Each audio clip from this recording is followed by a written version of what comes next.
الرجيم بسم الله الرحمن الرحيم ولقد مننا عليك مرة أخرى إذ أوحينا إلى أمك ما يوحى أن اقذفيه في التابوت فاقذفيه في اليم فليلقه اليم بالساحل يأخذه عدو لي وعدو له وألقيت عليك محبة مني ولتصنع على عيني إذ تمشي أختك فتقول هل أدلكم على من يكفله فرجعناك إلى أمك كي تقر عينها ولا تحزن وقتلت نفسا فنجيناك من الغم وفتناك فتونا فلبثت سنين في أهل مدين ثم جئت على قدري يا موسى واصطنعتك لنفسي اذهب أنت وأخوك بآياتي ولا تنيا في ذكري اذهبا إلى فرعون إنه طغى. بارك الله لي ولكم بالقرآن العظيم ونفعني وإياكم بما فيه من الآيات والذكر الحكيم وعصمني وإياكم برحمته من الشيطان الرجيم. ബഹുമാന്യരായ മുഅ്മിനീങ്ങളെ, സഹോദര സഹോദരിമാരെ, അല്ലാഹു സുബ്ഹാനഹു വ തആല അല്ലാഹുവിൻ്റെ വിശുദ്ധ കലാമിൻ്റെ ഫഹ്മ്, മഅരിഫത്തും അറിവും അല്ലാഹു നമുക്ക് വേണ്ടുവോളം നൽകി അനുഗ്രഹിക്കട്ടെ. അത് നമ്മുടെ ഹൃദയത്തിന് വെളിച്ചമായി, നമ്മുടെ ജീവിതത്തിന് അനുഗ്രഹമായി അല്ലാഹു മാറ്റിത്തരട്ടെ. നമ്മുടെ രോഗികൾക്ക് അല്ലാഹു ശിഫ നൽകട്ടെ. മരണപ്പെട്ടവർക്കൊക്കെ അല്ലാഹു മഗ്ഫിറത്തും റഹ്മത്തും ചെയ്യട്ടെ. നമ്മുടെ കടബാധ്യതകൾ, പ്രയാസങ്ങൾ എല്ലാം അല്ലാഹു തീർത്തു തരട്ടെ. മക്കളിൽ, കുടുംബത്തിൽ, സമൂഹത്തിൽ, ഉമ്മത്തിൽ ഒക്കെ അല്ലാഹു കൺകുളിർമയെ നൽകട്ടെ. ആമീൻ യാ റബ്ബൽ ആലമീൻ.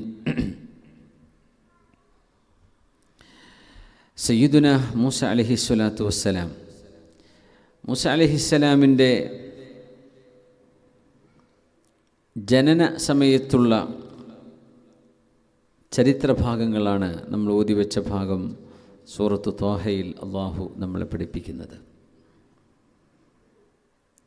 വലഖദ് മനന്ന അലൈക മറത്തൻ ഉഖ്റ, ഒരിക്കലൂടെ മൂസ നബിയെ താങ്കൾക്ക് നാം അനുഗ്രഹം ചൊരിഞ്ഞിരിക്കുകയാണ്.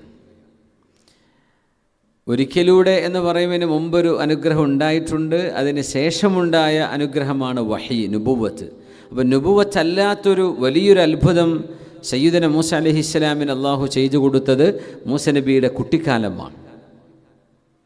ഇദ് ഔഹൈന, അതാണ് അല്ലാഹു 38-ാമത്തെ ആയത്തിലൂടെ പഠിപ്പിക്കുന്നത്. ഇദ് ഔഹൈന ഇലാ ഉമ്മിക മാ യൂഹ,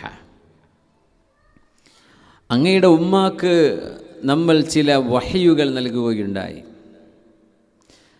മൂസ നബി അലൈഹിസ്സലാമിൻ്റെ ഉമ്മക്ക് അല്ലാഹു സുബ്ഹാനഹു വ തആല അള്ളാഹുവിൻ്റെ നിർദ്ദേശമാണെന്ന് ബോധിക്കുന്ന വിധത്തിലുള്ള ചില ചിന്തകൾ കൈമാറി എന്നാണ് ഇതിനർത്ഥം. നമ്മൾ നേരത്തെ പറഞ്ഞു, ജിബ്രീൽ അലൈഹിസ്സലാം വന്ന് പറഞ്ഞു കൊടുത്തു എന്നൊന്നും അതിനർത്ഥമില്ല. അവരുടെ മനസ്സിലൊരു തോന്നലുണ്ടാവുകയാണ്. ആ തോന്നൽ അനിഖ്ദിഫീഹി ഫിത്താബൂത്ത്, മൂസ നബിയെ, ആ കുഞ്ഞിനെ ഉമ്മ നിങ്ങൾ ഒരു പേടകത്തിലാക്കണം. ഫഖ്ദിഫീഹി ഫിൽ യം, ആ കുഞ്ഞിനെ നിങ്ങൾ വെള്ളത്തിലൊഴുക്കണം. ഫൽയുൽഖിഹിൽ യമ്മു ബിസ്സാഹിൽ, അങ്ങനെ ഈ നദി കരയിൽ കൊണ്ടുപോയി ഈ പേടകത്തെ എത്തിക്കണം. എന്നിട്ട് യഖുദുഹു അദുവ്വുല്ലി വ അദുവ്വുല്ല, എൻ്റെയും ഈ കുഞ്ഞായ മൂസ നബിയുടെയും ശത്രുവായ ഒരാൾ ആ പേടകം എടുക്കണം. ഇതാണ് എൻ്റെ തീരുമാനം. വഅൽഖൈതു അലൈക മഹബ്ബതൻ മിന്നി, എന്നിൽ നിന്നുള്ള പ്രത്യേകമായ മഹബ്ബത്ത് മൂസ നബിയെ അങ്ങയുടെ മേൽ നാം ഇട്ടുതരികയുണ്ടായി. വലിതുസ്ന അലാ ഐനി, എൻ്റെ ദൃഷ്ടികൾക്ക് മുമ്പിൽ നിങ്ങൾ സംരക്ഷിക്കപ്പെടാനും വളർത്തപ്പെടാനും വേണ്ടി ഇങ്ങനെ ഒരു കർമ്മം ചെയ്യണമെന്ന് മൂസ നബി അലൈഹിസ്സലാമിൻ്റെ ഉമ്മയോട് അള്ളാഹു ആഹ്വാനം ചെയ്തു. മൂസ നബി അലൈഹിസ്സലാം വരുന്നതിൻ്റെ മുമ്പ് ബനു ഇസ്രായേലുകൾ, അതായത് യാക്കൂബ് നബി അലൈഹിസ്സലാമിൻ്റെ മക്കൾ, ഇസ്രായേൽ മക്കൾ എന്ന് പറഞ്ഞാൽ യാക്കൂബ് നബി അലൈഹിസ്സലാമിൻ്റെ മക്കളാണ്. ഇസ്രായേൽ എന്നത് യാക്കൂബ് നബിൻ്റെ പേരാണ്, നമ്മൾ മനസ്സിലാക്കിയിട്ടുണ്ട്. യാ ബനി ഇസ്രായേല എന്ന് പറഞ്ഞാൽ ഇസ്രായേൽ മക്കളെ എന്ന് പറഞ്ഞാൽ യാക്കൂബ് നബി അലൈഹിസ്സലാമിൻ്റെ മക്കൾ എന്നാണ്. അതുകൊണ്ട് തന്നെ ജൂതന്മാരെ സംബന്ധിച്ചിടത്തോളം യാക്കൂബ് നബി അലൈഹിസ്സലാം വളരെ പ്രധാനപ്പെട്ട ഒരു പ്രവാചകനാണ്. ഇബ്രാഹിം നബി അലൈഹി സ്വലാമിൻ്റെ മസ്ജിദിൽ ചെന്നാൽ ഇബ്രാഹിം നബിയുടെ മക്കാമും കാണാൻ പറ്റും. പക്ഷേ യാക്കൂബ് നബിൻ്റെ മക്കാമ് ജൂതന്മാരുടെ സൈഡിലാണ്, കാണാൻ പറ്റില്ല. അതവർ വിശേഷപ്പെട്ട ദിവസങ്ങളിൽ റബീഉൽ അവ്വൽ, റമദാൻ്റെ അവസാനത്തെ 10 പെരുന്നാളിൽ, അങ്ങനെയൊക്കെ വിശേഷപ്പെട്ട ദിവസങ്ങളിലെ മുസ്ലിമീങ്ങൾക്ക് സിയാറത്തിന് വേണ്ടി അവർ തുറന്നു കൊടുക്കും. കാരണം അവരുടെ നബിയാണ്, അവരുടെ രാജ്യത്തിൻ്റെ പേരിനിട്ടത് ആ പേരിലാണ്. അത് യാക്കൂബ് നബി അലൈഹിസ്സലാമാണ്. യാക്കൂബ് നബി അലൈഹിസ്സലാമിൻ്റെ മക്കൾ എത്ര പേരായിരുന്നു? 12 പേർ അല്ലേ? യൂസുഫ് അലൈഹിസ്സലാം, യൂസുഫ് നബിയുടെ 11 സഹോദരങ്ങൾ, യൂസുഫ് നബിയും ബിന്യാമീൻ എന്നിവരും ഒരു ഉമ്മക്ക്, ബാക്കി 10 പേരും വേറൊരു ഉമ്മക്ക്. ആ 12 മക്കളിൽ അവരിലൂടെയാണ് ഇന്നത്തെ ഫലസ്തീനിലും ജോർഡാനിലും ലബനോനിലും സിറിയയിലുമുള്ള ആളുകൾ ഒക്കെ ഡിസെൻഡൻസ് ഓഫ് ജേക്കബ്, യാക്കൂബ് നബി അലൈഹിസ്സലാമിൻ്റെ മക്കളാണ് എന്നാണ് പറയുക. അതുകൊണ്ടാണ് ആ മക്കൾക്ക് വന്ന മതങ്ങളെയൊക്കെ സെമിറ്റിക് മതങ്ങളെന്ന് പറയുന്നത്. യാക്കൂബ് നബി അലൈഹിസ്സലാമിൻ്റെ മേലോട്ട് പോയാൽ, ഇബ്രാഹിം നബി അലൈഹിസ്സലാമിൻ്റെയും മേലോട്ട് പോയാൽ സാം ഇബ്നു നൂഹ്, നൂഹ് നബി അലൈഹിസ്സലാമിൻ്റെ മകൻ സാം എന്നിവരുടെ ഉപ്പ നൂഹ് അലൈഹിസ്സലാത്തു വസ്സലാം, ആ സാമി പരമ്പരയിൽ വരുന്നത് കൊണ്ടാണ് ഇസ്ലാമിനെയും ക്രിസ്തുമതത്തെയും ജൂതമതത്തെയും സെമിറ്റിക് മതങ്ങൾ എന്ന് പറയാൻ കാരണം. സാം ഇബ്നു നൂഹിൻ്റെ മക്കളാണ്. താഴേക്ക് വന്നാൽ യാക്കൂബ് നബിൻ്റെ മക്കളാണ്. അവരാണ് ഈ ബനു ഇസ്രായേൽ മക്കൾ എന്നറിയപ്പെടുന്നത്. അവർ ഈജിപ്തിലേക്ക് താമസം മാറുകയുണ്ടായി. നമുക്കറിയാം, ലോകത്ത് വലിയ പുരാതന സംസ്കാരമുണ്ടായിരുന്ന രാജ്യമാണ് ഈജിപ്റ്റ്. അതിൻ്റെ കാരണം നൈൽ നദിയാണ്. ഈജിപ്ത് എന്ന നാടിൻ്റെ 95% സ്ഥലവും ഒഴിഞ്ഞുകിടക്കുന്ന പ്രദേശമാണ്. 5% ജനനിബിഡമായി കിടക്കുന്നുള്ളൂ. ആ ജനങ്ങളിൽ 99% താമസിക്കുന്നത് രാജ്യത്തിൻ്റെ 5% ലാൻഡിലാണ്. ബാക്കി 95% ഇൻഹാബിറ്റൻ്റാണ്, അൺഇൻഹാബിറ്റൻസ്, താമസിക്കാൻ പറ്റാത്ത സ്ഥലങ്ങളാണ്. ഇപ്പം നൈൽ നദി എന്നത് പരിശുദ്ധമായ ശരീഅത്തിൻ്റെ കാഴ്ചപ്പാടിൽ പവിത്രമായ നദിയാണ്. വെള്ളങ്ങളെ സംബന്ധിച്ച് പുണ്യനബി സല്ലല്ലാഹു അലൈഹി വസല്ലം തങ്ങൾ അതിൻ്റെ ക്രോണോളജി അല്ല, അതിൻ്റെ ആ ഒരു ഇമ്പോർട്ടൻസ് എങ്ങനെയാണെന്ന് പറഞ്ഞിട്ടുണ്ട്. ആദ്യത്തെ ഏറ്റവും ശ്രേഷ്ഠമായ ജലം മാഉൻ നബഅ മിൻ ഇസ്ബഇൻ നബി സല്ലല്ലാഹു അലൈഹി വസല്ലം, പുണ്യനബി സല്ലല്ലാഹു അലൈഹി വസല്ലം തങ്ങളുടെ വിരലുകളിൽ നിന്ന് അണപൊട്ടിയ വെള്ളമാണ് ഏറ്റവും ശ്രേഷ്ഠമായ വെള്ളം ഭൂമിയിൽ. അത് കഴിഞ്ഞാൽ സംസമാണ്. സംസം കഴിഞ്ഞാൽ ഹൗദുൽ കൗസറാണ്. ഹൗദുൽ കൗസർ കഴിഞ്ഞാൽ പിന്നെ മാഉൻ നീൽ, നൈൽ നദിയിലെ വെള്ളമാണ്. അത് കഴിഞ്ഞാൽ പിന്നെ മാഉൽ ഫുറാത്ത്, യൂഫ്രട്ടീസ് നദിയിലെ വെള്ളമാണ്. ഇപ്പം നൈൽ നദി അത്ര ശ്രേഷ്ഠമായ ഒരു നദിയാണെന്നും സ്വർഗലോകവുമായി അതിന് ഒരു ആത്മീക ബന്ധമുണ്ടെന്നും ഹദീസിൽ വന്നിട്ടുണ്ട്. നെഹ്റാനി ഫിൽ ജന്ന വ നെഹ്റാനി ഫിൽ അർദ്. സിദ്റത്തുൽ മുൻതഹ എന്ന് പറയുന്ന 7ാം ആകാശത്തിന് മുകളിലുള്ള ആ ഒരു പരിശുദ്ധമായ വൃക്ഷത്തിൻ്റെ മുരടിൽ നിന്ന് 4 നദികൾ ഒഴുകുന്നു. അതിൽ 2 സ്വർഗത്തിലേക്ക് ഒഴുകുന്നു, 2 ഭൂമിയിലേക്കാണ്. ഭൂമിയിലേക്ക് ഒഴുകുന്ന നദികളാണ് അന്നീലു വൽ ഫുറാത്ത്, നൈൽ നദിയും യൂഫ്രട്ടീസ് നദിയുമെന്ന് മഹാനായ റസൂലുള്ളാഹി സ്വല്ലല്ലാഹു അലൈഹി വസല്ലം. യൂഫ്രട്ടീസ് ഒഴുകുന്നത് ഇറാഖിലൂടെയാണ്. നൈൽ നദി ഉഗാണ്ടയിൽ നിന്ന് ലേക്ക് വിക്ടോറിയയിൽ നിന്ന് തുടങ്ങി അങ്ങ് അലക്സാൻഡ്രിയയുടെ ഭാഗത്ത് മെഡിറ്ററേനിയൻ കടലിൽ അവസാനിക്കുന്ന 6000-ഓളം കിലോമീറ്റർ യാത്ര ചെയ്യുന്ന ലോകത്തെ അത്ഭുതമുള്ള വടക്ക് നിന്ന് തെക്കോട്ടൊഴുകുന്ന നദിയാണ് സത്യത്തിൽ നൈൽ നദി. സാധാരണ നദികളൊക്കെ സൗത്തിൽ നിന്ന് നോർത്തിലേക്ക് പറഞ്ഞങ്ങനെ തന്നെയാണോ? തെക്ക് നിന്ന് വടക്കോട്ടാണ് ഒഴുകുന്നത്. സാധാരണ നദികൾ ഒഴുകേണ്ടത് നോർത്തിൽ നിന്ന് സൗത്തിലേക്കാണ്. പക്ഷെ നൈൽ നദി ഒഴുകുന്നത് സൗത്തിൽ നിന്ന് നോർത്തിലേക്കാണ്. കൺഫ്യൂഷനായോ? തെക്ക് നിന്ന് വടക്കോട്ട്. ഒരുപാട് പ്രവാചകന്മാർ വുളു എടുത്ത നദിയാണത് എന്ന് പറയാറുണ്ട്. ഒരുപാട് സംസ്കാരങ്ങൾ നൈൽ നദിയുടെ തീരങ്ങളിൽ ഉണ്ടാവുകയുണ്ടായി. നമ്മുടെ ഇന്ത്യയിലൊക്കെ സിന്ധു നദിയുടെ സംസ്കാരങ്ങൾക്ക് രൂപപ്പെട്ട കാലം അതിൻ്റെ മുമ്പ് തന്നെ ഈജിപ്തുകാർക്ക് സംസ്കാരമുണ്ട്, അവിടെ രാജഭരണമുണ്ട്, എല്ലാമുണ്ട്. ഹദീസിനെ സംബന്ധിച്ച് ചെറിയൊരു ആശങ്ക വരും. ഇത് എങ്ങനെ ഭൂമിയിൽ നിന്ന് ഒഴുകുന്ന നദി എങ്ങനെ സ്വർഗ്ഗലോകവുമായി ബന്ധമുള്ളത്? ആ ഒരു ഹദീസിൻ്റെ വ്യക്തത ഭൗതികമായി നമുക്ക് വ്യക്തമാക്കി തരാൻ കഴിയില്ല. അത് ആത്മീയ ലോകമാണ്. സ്വർഗ്ഗലോകവുമായി അതിൻ്റെ ഉറവിടത്തിന് ബന്ധമുണ്ട് എന്നാണ് ഇതിനർത്ഥം.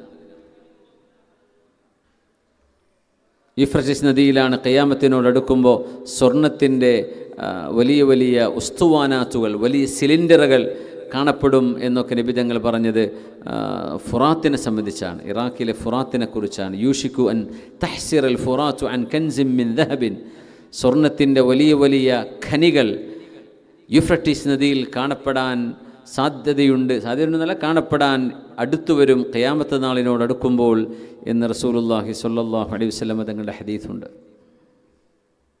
സ്വർണത്തിൻ്റെ വില കൂടി വരികയാണല്ലേ.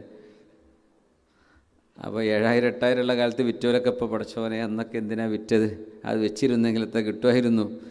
അന്നത് വലിയ സംഖ്യയാണ്. വെറുതെ ആലോചിച്ച് തല പുണ്ണാക്കരുത്. ഇനിയിപ്പോൾ ഇത് 1,20,000 വരെ പോകുന്നതാണ് പറയണത്. അപ്പോൾ 75,000 ഉള്ളപ്പോൾ കുറച്ച് വാങ്ങി വെക്കാമായിരുന്നു വെറുതെ പറയണ്ട. ഇപ്പോൾ അത്രയൊക്കെ ആയിട്ടുണ്ട്. ഓരോ കാലഘട്ടത്തിലേക്ക് യോജിച്ച വിലയായിരിക്കും അന്നത്തേത്. പഴയ കാലത്തെ ഭൂമിൻ്റെ വിലയാണോ ഇപ്പോഴത്തെ വില? അതുകൊണ്ട് അതൊന്നും ടെൻഷൻ അടിക്കരുത്. അതൊക്കെ അതിൻ്റെ കാലത്തിനനുസരിച്ച് മനുഷ്യന്മാരുടെ മൈൻഡ് അപ്ഡേറ്റ് ചെയ്ത് പോയാൽ മതി. ടെൻഷൻ അടിച്ചിട്ട് കാര്യമില്ല. 20 കൊല്ലം മുമ്പുള്ള മനുഷ്യന്മാരാണോ നമ്മൾ? മാറ്റങ്ങളുണ്ടായില്ലേ എന്ന പോലെ സാധനങ്ങൾക്ക് മാറ്റങ്ങളുണ്ടാവും. അപ്പോൾ സ്വർണത്തിൻ്റെ വില കൂടുക. ഖിയാമത്ത് നാളിനോട് അടുക്കുമ്പോൾ നബി സല്ലല്ലാഹു അലൈഹി വസല്ലം ഈ ഫുറാത്തിലെ യൂഫ്രട്ടീസിലെ സ്വർണം കണ്ടെത്തപ്പെട്ട് കഴിഞ്ഞാൽ ലോകത്ത് വലിയ ഇൻഫ്ലേഷൻ വരും. കാശ് മനുഷ്യന്മാർക്ക് വേണ്ട, സ്വർണം കൊടുത്താൽ വേണ്ട എന്ന് പറയുന്ന അവസ്ഥ വരുന്ന അങ്ങനത്തെ ഒരു കാലം വരുന്നു. അത്രയ്ക്കും അബൻഡൻസ്.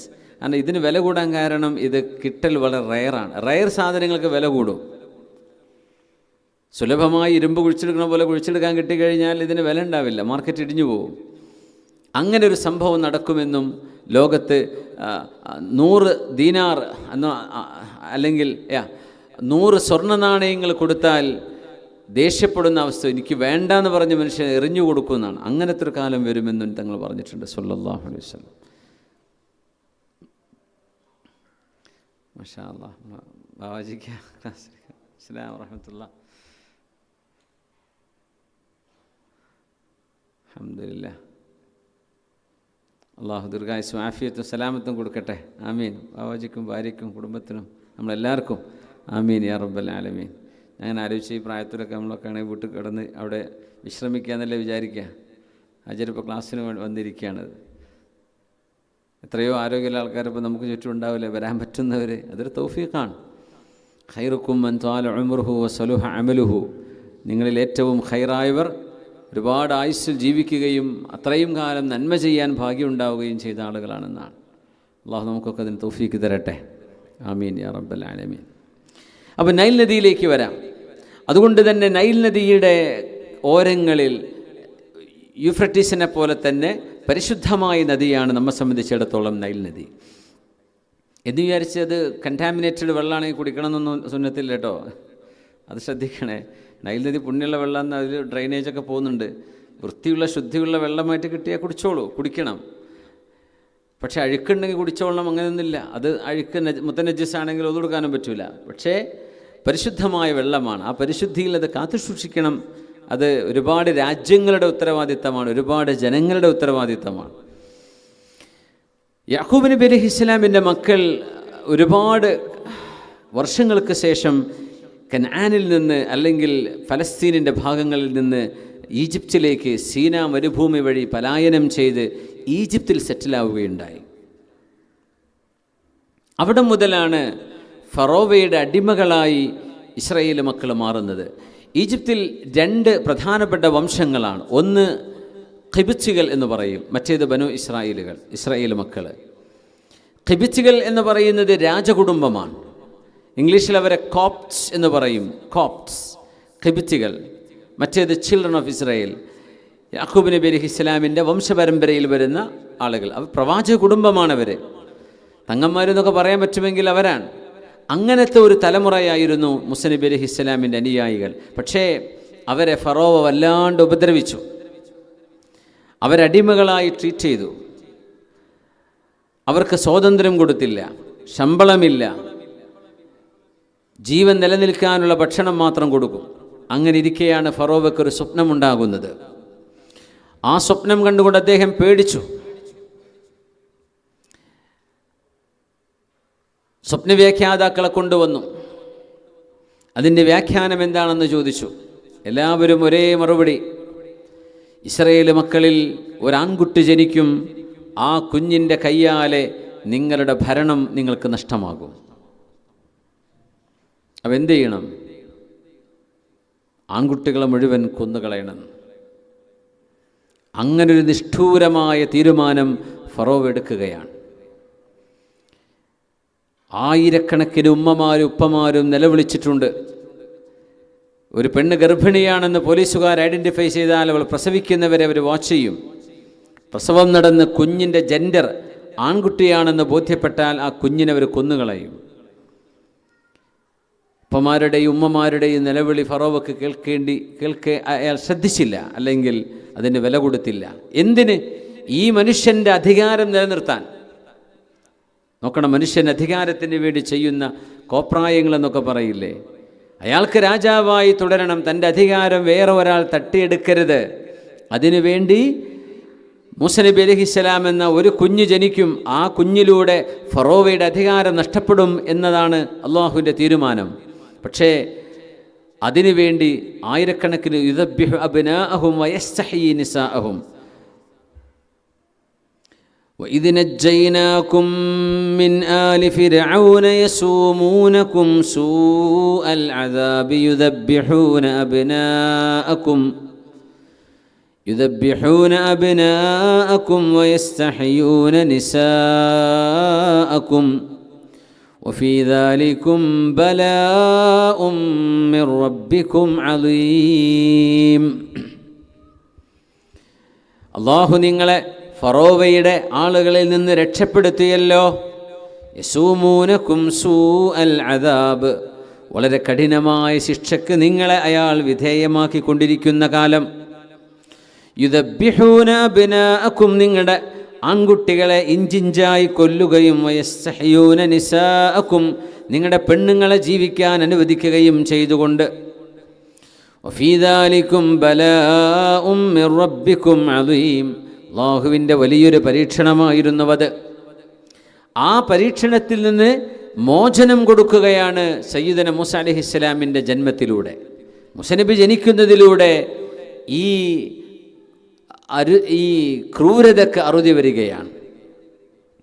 അപ്പോൾ കുഞ്ഞുങ്ങളിങ്ങനെ കൊന്നുകൊണ്ടിരുന്നപ്പോൾ ചില ആളുകൾ അഭിപ്രായപ്പെട്ടു ഫറോവയോട്, ഫറോവ, ഇങ്ങനെ ആൺമക്കളെ മുഴുവൻ കൊല്ലാൻ തുനിഞ്ഞാൽ അടുത്ത ഒരു തലമുറയിൽ നിങ്ങൾക്കും രാജകുടുംബത്തിനും സേവ ചെയ്യാനുള്ള അടിമകളെ എവിടെ നിന്ന് കിട്ടും?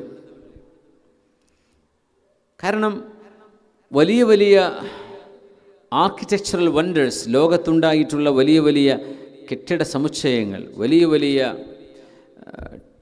ക്ഷേത്രങ്ങൾ, ചർച്ചുകൾ, സിനഗോഗുകൾ, ഫറോവയെ സംബന്ധിച്ചിടത്തോളം അവരുടെ ആരാധനാലയങ്ങൾക്ക് ക്ഷേത്രങ്ങൾ പറയും, അവരുടെ പിരമിഡുകൾ, അതവരുടെ ശവകുടീരങ്ങളാണ്. പിരമിഡൊക്കെ കണ്ണുകൊണ്ട് കണ്ടാൽ നമ്മൾ അത്ഭുതപ്പെട്ടു പോകും. അത്രയും വലിയ വലിയ ഭാരമേറിയ കല്ലുകൾ, മില്യൺ കണക്കിന് ടൺ ഭാരങ്ങളാണ് ഒരു മയ്യത്ത് വെക്കാനുള്ള ഒരു പിരമിഡിന് ഉപയോഗിക്കുക. അതൊക്കെ കൂലിപ്പണിക്കാർ എത്ര കാലം ചെയ്യും? കൂലിപ്പണിയെടുക്കുന്നവർ. അടിമകളെ കൊണ്ട് അത് ചെയ്യിക്കാൻ പറ്റുള്ളൂ. അടിമവേല ചെയ്യിപ്പിക്കണം. ഇപ്പം നമ്മുടെ രാജ്യത്തും ബ്രിട്ടീഷുകാരുടെ ഭരണകാലത്തൊക്കെ ഉണ്ടായ വലിയ വലിയ മെഗാ പ്രൊജക്റ്റുകൾ, ഡാമുകൾ, വലിയ വലിയ റെയിൽ പാലങ്ങൾ, കടലിന് കുറുകെയുള്ള അല്ലെങ്കിൽ നദികൾക്ക് കുറുകെയുണ്ടായിരുന്ന പാലങ്ങൾ, ഇത്രയും വലിയ വലിയ പ്രൊജക്റ്റുകളൊക്കെ അടിമകളെപ്പോലെ പണിയെടുപ്പിച്ചപ്പോൾ ഉണ്ടായതാണ്. കാരണം വേറെ നിവൃത്തിയില്ല അവർക്ക്, ഇല്ലെങ്കിൽ ജീവൻ പോകും.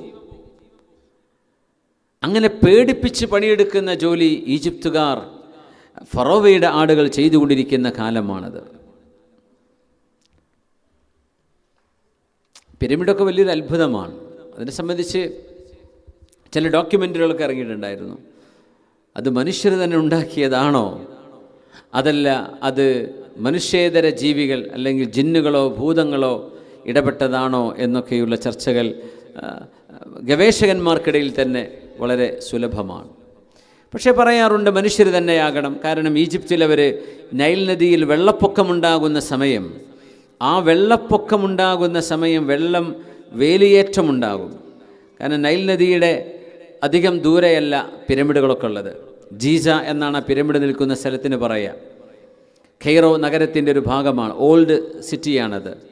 അപ്പോൾ നൈൽ നദിയിലെ വെള്ളം ഫ്ലഡാവുമ്പോൾ ആ വെള്ളത്തിൻ്റെ പൊക്കത്തിനനുസരിച്ച് വെള്ളത്തിൽ പൊങ്ങിക്കിടക്കുന്ന ബോട്ടുകളുണ്ടാക്കി അതിൻ്റെ മീതെ ഈ കല്ലുകൾ ചുമന്നു കൊണ്ടുപോയിട്ടാണ് അക്കരെ എത്തിച്ചത്. അങ്ങനെ ജീസയിൽ ഈ കല്ലുകൾ കിട്ടൂല, ഈ പാറക്കല്ലുകൾ ജീസയിലില്ല, അത് ദൂരെ നിന്ന് കട്ട് ചെയ്ത് കൊണ്ടുവരണം.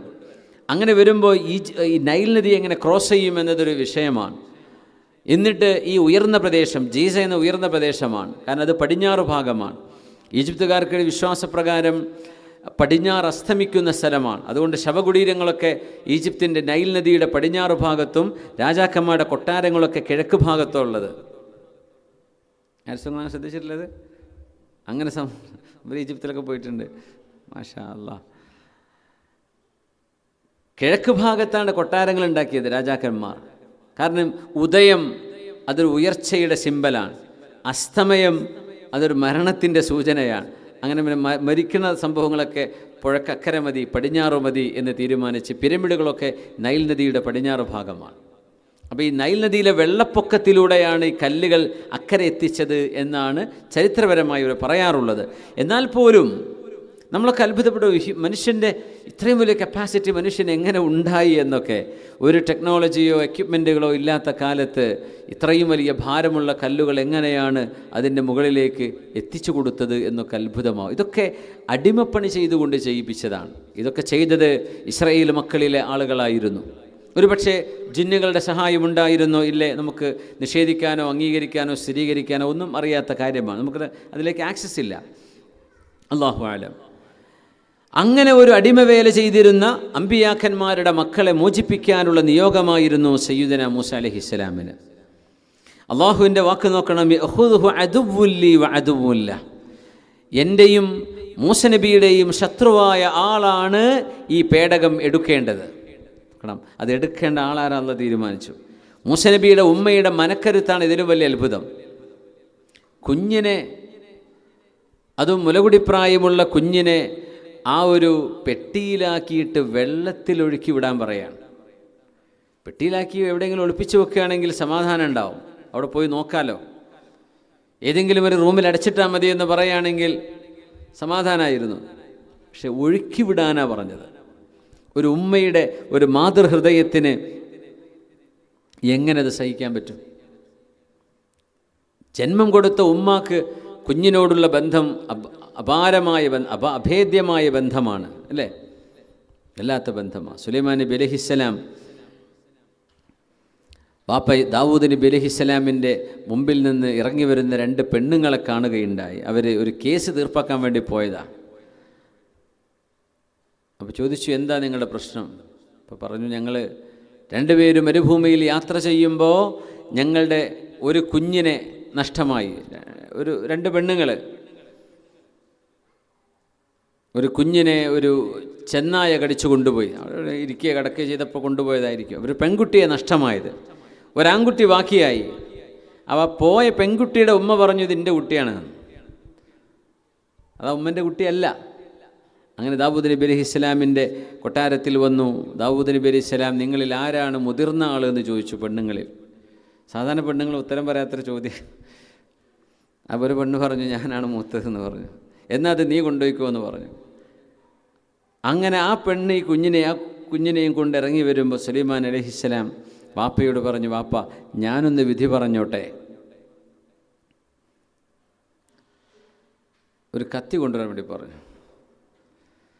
എന്നിട്ട് പറഞ്ഞു, ഇത് രണ്ടുപേരും ക്ലെയിം ചെയ്യുന്നുണ്ടല്ലോ എൻ്റെ കുട്ടിയാന്നുള്ളത്, അതുകൊണ്ട് ഞാൻ ഈ കുട്ടിയെ മുറിച്ചിട്ട് 2 കഷ്ണമാക്കാൻ പോവുകയാണ്. ഒരു കഷ്ണം നീ കൊണ്ടുപോയിക്കോ, ഒരു കഷ്ണം മറ്റുള്ളവരും കൊണ്ടുപോയിക്കോട്ടെ എന്ന്.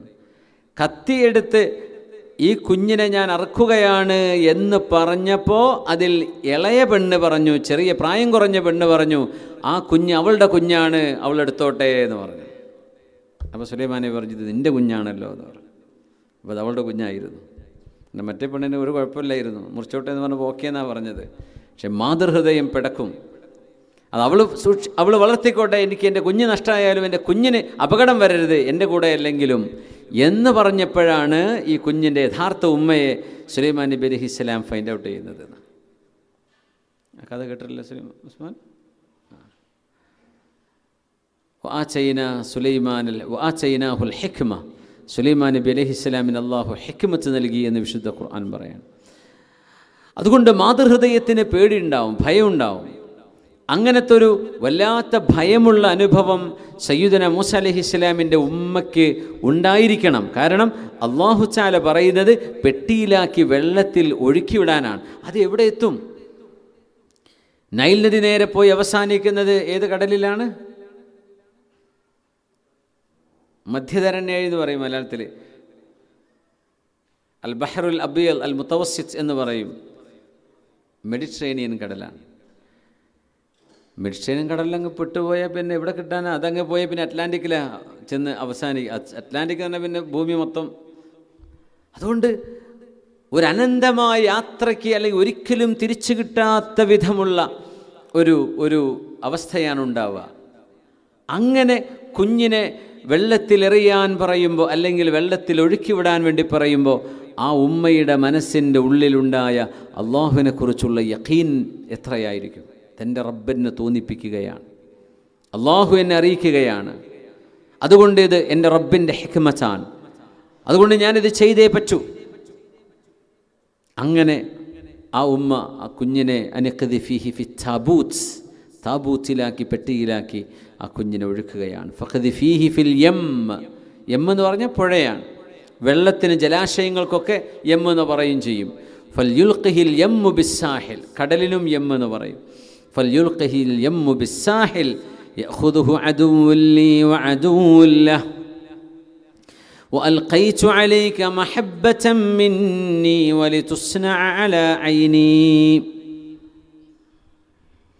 അല്ലാഹു സുബ്ഹാനഹു വ തആല തീരുമാനിക്കുന്നത് ആരാണോ അള്ളാഹുവിൻ്റെ ശത്രു, ആരാണോ ഈ കുഞ്ഞിനെ പേടിക്കുന്നത്, തൻ്റെ അധികാരം തട്ടിയെടുക്കുമെന്ന്, ആ കുഞ്ഞ് ഇയാളുടെ മടിത്തട്ടിൽ തന്നെ വളരണം. അതുകൊണ്ട് മഹാന്മാർ അതിൽ ഹിക്മത്ത് പറയും. നമ്മൾ ആരെയാണോ ഏറ്റവും വിശ്വസിക്കുന്നത് ആ ആളിലൂടെ ആയിരിക്കും ചിലപ്പോൾ വലിയ നഷ്ടം ഉണ്ടാവുക. ആ ആളായിരിക്കും ബിസിനസ് തട്ടിയെടുക്കുക. രാജഭരണങ്ങൾ അങ്ങനെയൊക്കെ, പട്ടാള മേധാവികൾ രാജ്യം അട്ടിമറിക്കും. ആരെയാണോ ഏറ്റവും കൂടുതൽ ട്രസ്റ്റ് ചെയ്യുന്നത് അയാളുടെ ഭാഗത്ത് നിന്ന് ഫിത്ന വരും, പരീക്ഷണങ്ങൾ വരും.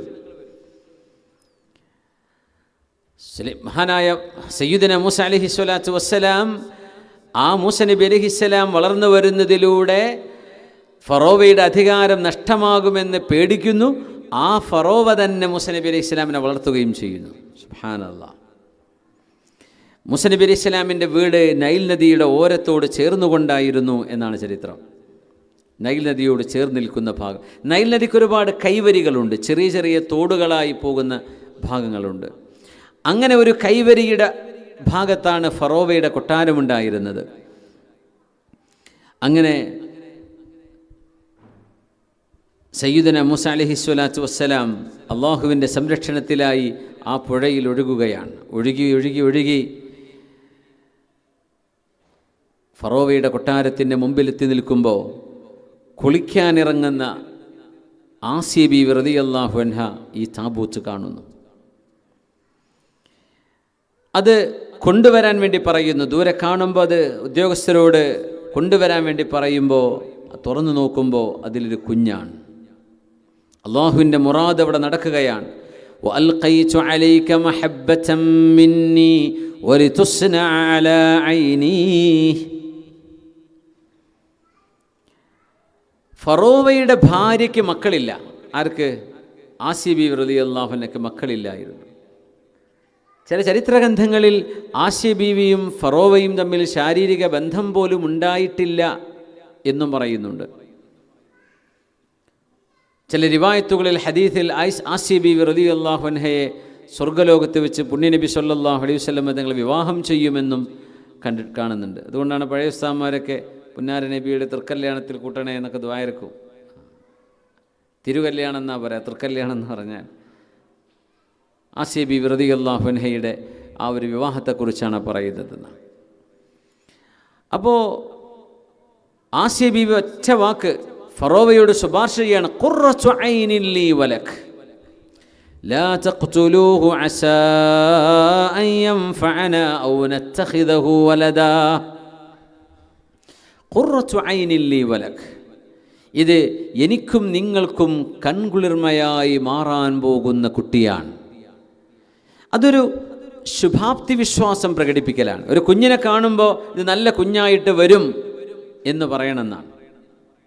ഖുർറത്തു ഐനിൻ ലീ വലക് ലാ തഖ്തുലൂ, ഈ കുഞ്ഞിനെ കൊല്ലരുത്. അസാ അൻ യൻഫഅനാ, ആ കുഞ്ഞിലൂടെ നമുക്ക് ഉപകാരങ്ങൾ കിട്ടിയേക്കും. ഉപകാരം ആസിയ ബീവിക്ക് കിട്ടി, ഈമാൻ കിട്ടി, ഹിദായത്ത് കിട്ടി മൂസ നബി അലൈഹിസ്സലാമിലൂടെ.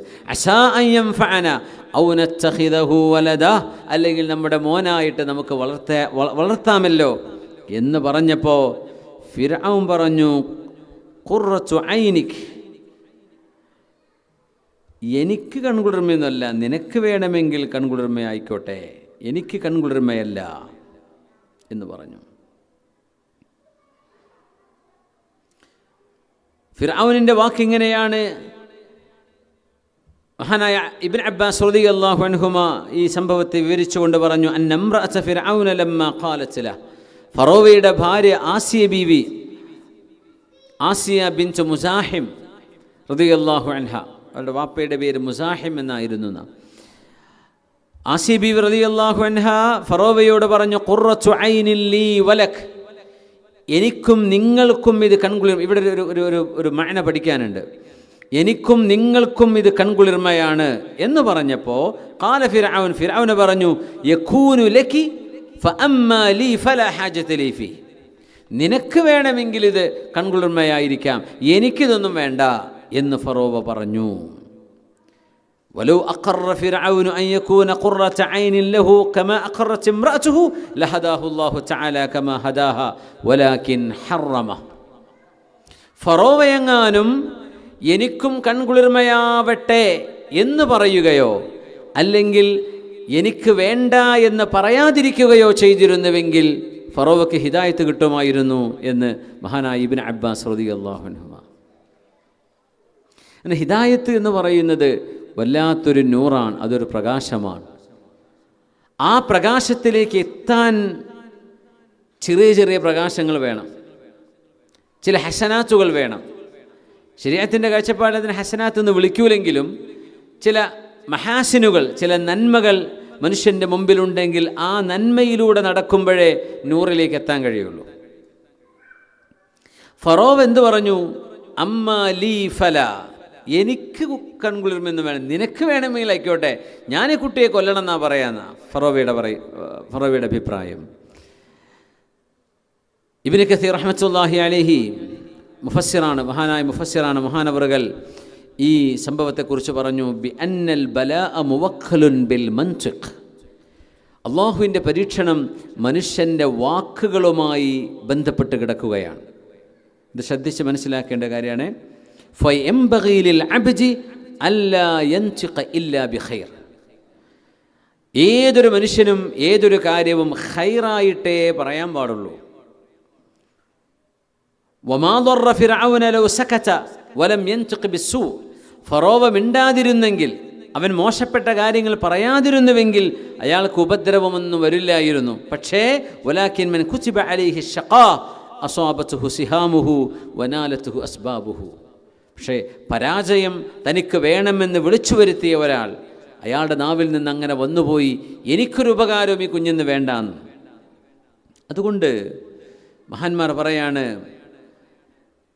വകം മിൻ അബിൻ യുഖാലു ലഹു ഹാദാ വലദുക യൻഫഉക ഗദൻ ഫീ കിബരിക്. മക്കളുള്ള വാപ്പമാർ കേൾക്കുക, ഏതെങ്കിലും ഒരാൾ പറയാണ്, ഇത് നിങ്ങളുടെ മോനല്ലേ, വലുതായി വന്നാൽ നിങ്ങൾക്ക് ഉപകാരപ്പെടുമല്ലേ എന്ന് പറയുമ്പോൾ ചില വാപ്പമാർ പറയും, ലാ, ഓനെക്കൊണ്ട് ഉപകാരം കിട്ടുമെന്ന് എനിക്ക് തോന്നുന്നില്ല. ഔ ലാ അഹ്താജു ഇലാ നഫ്ഇഹിം, അവരെ കൊണ്ടുള്ള ഉപകാരമൊന്നും എനിക്ക് വേണ്ട എന്ന് പറഞ്ഞാൽ ഫയജ്രില്ലാഹു ഹുക്മഹു ഫീഹിം അലാ മാ ഖാല അബൂഹും, വാപ്പ പറഞ്ഞതുപോലെ അവരിൽ അള്ളാഹുവിൻ്റെ വിധി നടപ്പാക്കുന്നു. പിന്നെ ആ കുട്ടിയെ കൊണ്ട് ഉപകാരം കിട്ടൂല. അതുകൊണ്ട് പറയുമ്പോൾ ശ്രദ്ധിച്ചു പറയണമെന്നാണ്. നമുക്കൊരു പക്ഷേ അപ്പം ദേഷ്യമുള്ള സമയമായിരിക്കാം. ഉപകാരപ്പെടും, എൻ്റെ മക്കൾ നന്നാവും, അവർ നല്ലവരായി വരും, പഠിച്ചുഷാറാകും എന്ന് തന്നെ പറയണം. കാരണം അന്നൽ ബലാഅ മുവക്കലും ബിൽ മൻതിഖ്, പരീക്ഷണം മനുഷ്യൻ്റെ വാക്കുമായി ബന്ധപ്പെട്ട് കിടക്കുകയാണ് എന്ന് മഹാനായ അല്ലാമ ഇബ്നു കസീർ റഹ്മത്തുള്ളാഹി തആല അലൈഹി. സ്വല്ലു അലൻ നബി മുഹമ്മദിൻ വ ആലിഹി. اللهم صل على سيدنا محمد وعلى آل سيدنا محمد وبارك وسلم عليه. اللهم صل على سيدنا محمد وعلى آل سيدنا محمد وبارك وسلم عليه. اللهم صل على سيدنا محمد وعلى آل سيدنا محمد وبارك وسلم عليه. جزاكم الله خير. ഇന്നത്തെ പായസം നമ്മുടെ ഒരു സ്ത്രീ അവരുടെ മകളുടെ ജോലി സംബന്ധമായ കാര്യങ്ങൾ ഹൈറാവാൻ വേണ്ടി എന്നറിയിച്ചിട്ടുണ്ടായിരുന്നു.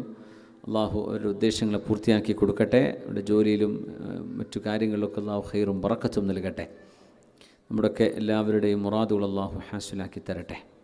ആമീൻ യാ റബ്ബൽ ആലമീൻ. ബിഅന്നൽ ബലാഅ മുവക്കലുൻ ബിൽ മൻതിഖ്, ബലാ മുസീബത്തുകൾ മനുഷ്യൻ്റെ വാക്കുകളുമായി ബന്ധപ്പെടുത്തിയിട്ടാണ്. അത് മക്കളെക്കുറിച്ചാണെങ്കിലും കുടുംബത്തെക്കുറിച്ചാണെങ്കിലും നാട്ടുകാരെ കുറിച്ചാണെങ്കിലും ഒക്കെ എപ്പോഴും നമ്മൾ ഖൈറെ പറയാവൂ, ഖൈറെ ചിന്തിക്കാവൂ. അസാ അൻ യൻഫഅന, നമുക്ക് ഉപകാരപ്പെട്ടേക്കും ഈ കുഞ്ഞ്, അതുകൊണ്ട് ആ കുഞ്ഞിനെ കൊല്ലരുത് എന്ന് മഹദി റളിയല്ലാഹു അൻഹു പറഞ്ഞ വാക്കിനെയാണ് നമ്മളോട് ഉദ്ധരിക്കുന്നത്. അസാ അൻ യൻഫഅന, ഉപകരിച്ചത് മാത്രമല്ല, ലോകത്തുള്ള മുഅ്മിനീങ്ങളുടെ ഉദാഹരണമാരാ?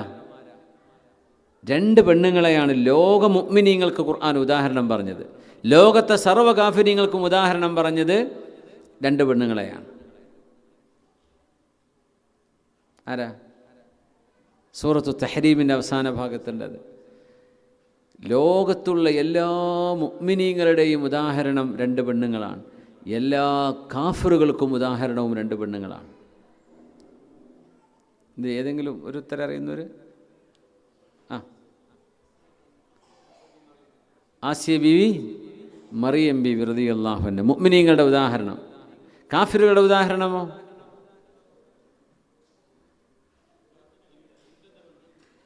ലൂത്ത് നബി അലൈഹിസ്സലാമിൻ്റെയും നൂഹ് നബി അലൈഹിസ്സലാമിൻ്റെയും ഭാര്യ.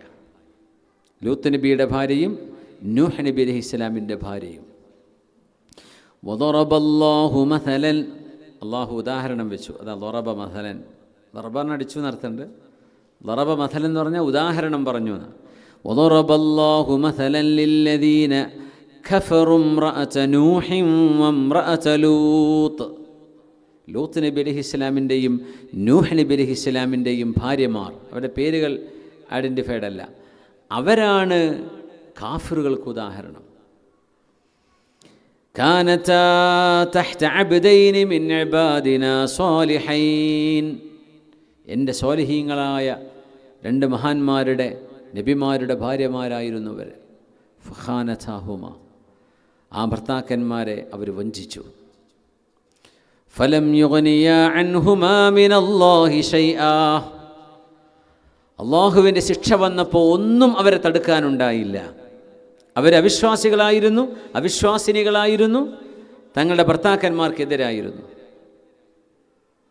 വഖീല ദുഖുലൻ നാറ മഅദ്ദാഖിലീൻ, നരകത്തിൽ പ്രവേശിക്കുന്നവരോടുകൂടെ നിങ്ങളും പ്രവേശിക്കുകയെന്ന് ഈ പെണ്ണുങ്ങളോട് പറയപ്പെട്ടു കഴിഞ്ഞു. 2 നബിമാരുടെ കൂടെ അവരുടെ വീട്ടിൽ ഒരു കട്ടിലിൽ ഒരു പായയിൽ കിടന്ന ആൾക്കാരാണിവർ. പക്ഷേ അവർ നരകത്തിലേക്ക് പോയി. അടുത്ത ആയത്ത്, വദറബല്ലാഹു മസലൻ ലില്ലദീന ആമനു ഇംറഅത ഫിർഔൻ. വദറബല്ലാഹു മസലൻ, അല്ലാഹു ഉദാഹരണമായി പറഞ്ഞു. ആരെ? ലില്ലദീന ആമനു, വിശ്വാസികൾക്ക്. ആരാ ഉദാഹരണം? ഇംറഅത ഫിർഔൻ, ഫിർഔനിൻ്റെ ഭാര്യയാണ്. പിന്നെ ഖുർആനിലൊരു ചെറിയൊരു നുക്തയുണ്ട്, ഒരു ചെറിയൊരു ഹിക്മത്തുണ്ട്. മക്കളുണ്ടായ ഭാര്യമാരൊക്കെ സൗജത്ത് എന്ന് പറയും, മക്കളില്ലാത്ത ഭാര്യമാരൊക്കെ ഇമ്രഅത്ത്, പെണ്ണെന്നേ പറയുള്ളൂ. സക്കരിയ നബി അലൈഹിസ്സലാത്തു വസ്സലാമിന് ഭാര്യയ്ക്ക് കുട്ടികളുണ്ടായിട്ടില്ലല്ലോ. അവർ അഖീമായിരുന്നു. അഖീമത്ത് എന്ന് പറയില്ല. അഖീം എന്ന് പറഞ്ഞാൽ മച്ചിയായ പെണ്ണിന് അഖീം എന്ന് പറയും. അറബിയിൽ പെണ്ണാകുമ്പോൾ അവസാനം താ വരണ്ടേന്ന് ചോദിക്കരുത്, അഖീമിന് വരൂല. മച്ചിയായ പുരുഷൻ എന്ന് പറയാൻ പറ്റുമോ? ഇന്നങ്ങനെ പറയാൻ പറ്റുമെന്നൊക്കെയുള്ള കോലത്തൊക്കെ പോണത്. പുരുഷന് ഗർഭം ധരിക്കാൻ പറ്റും ചില സാഹചര്യങ്ങളിൽ എന്നൊക്കെ ഭയങ്കര റിസർച്ച് നടന്നുകൊണ്ടിരിക്കുക. ഓരോ തമാശ എന്നല്ലാണ്ട് എന്ത് പറയാനാ. വംറഅതി ആഖിറ, സക്കരിയ നബി അലൈഹിസ്സലാം അതിൽ അള്ളാഹുവിനോട് മക്കൾ വേണമെന്ന് പറഞ്ഞു. ആർക്കും എന്ത് പറയുന്നുണ്ട്? പടച്ചവനെ, വംറഅതി ആഖിറ റബ്ബി ഹബിലി മിൻ ലദുൻക വലിയ, പടച്ചവനെ എനിക്ക് കുഞ്ഞിനെ വേണം. പക്ഷേ എൻ്റെ പെണ്ണ് വംറഅതി, എൻ്റെ പെണ്ണ് ആഖിർ, അവർ അഖീമാൻ, മച്ചിയാണ്, പ്രസവിക്കാത്തവളാണ്. കുഞ്ഞിനെ കൊടുത്തു യഹ്യാ നബി അലൈഹി ഇസ്ലാമിന്. ഫസ്തജബ്നാ ലഹ്, എന്നിട്ട് അള്ളാഹ് പറയാണ് സക്കരിയ നബിക്ക് നാം ഉത്തരം കൊടുത്തു. വഅസ്ലഹ്നാ ലഹു സൗജഹു, അവരുടെ ഭാര്യയെ നാം നന്നാക്കി കൊടുക്കുകയും ചെയ്തു. ഭയങ്കര ഉഷാറായി, പിന്നെ ആരോഗ്യവും ഭംഗിയും ഒക്കെ ഉണ്ടായിരുന്നു.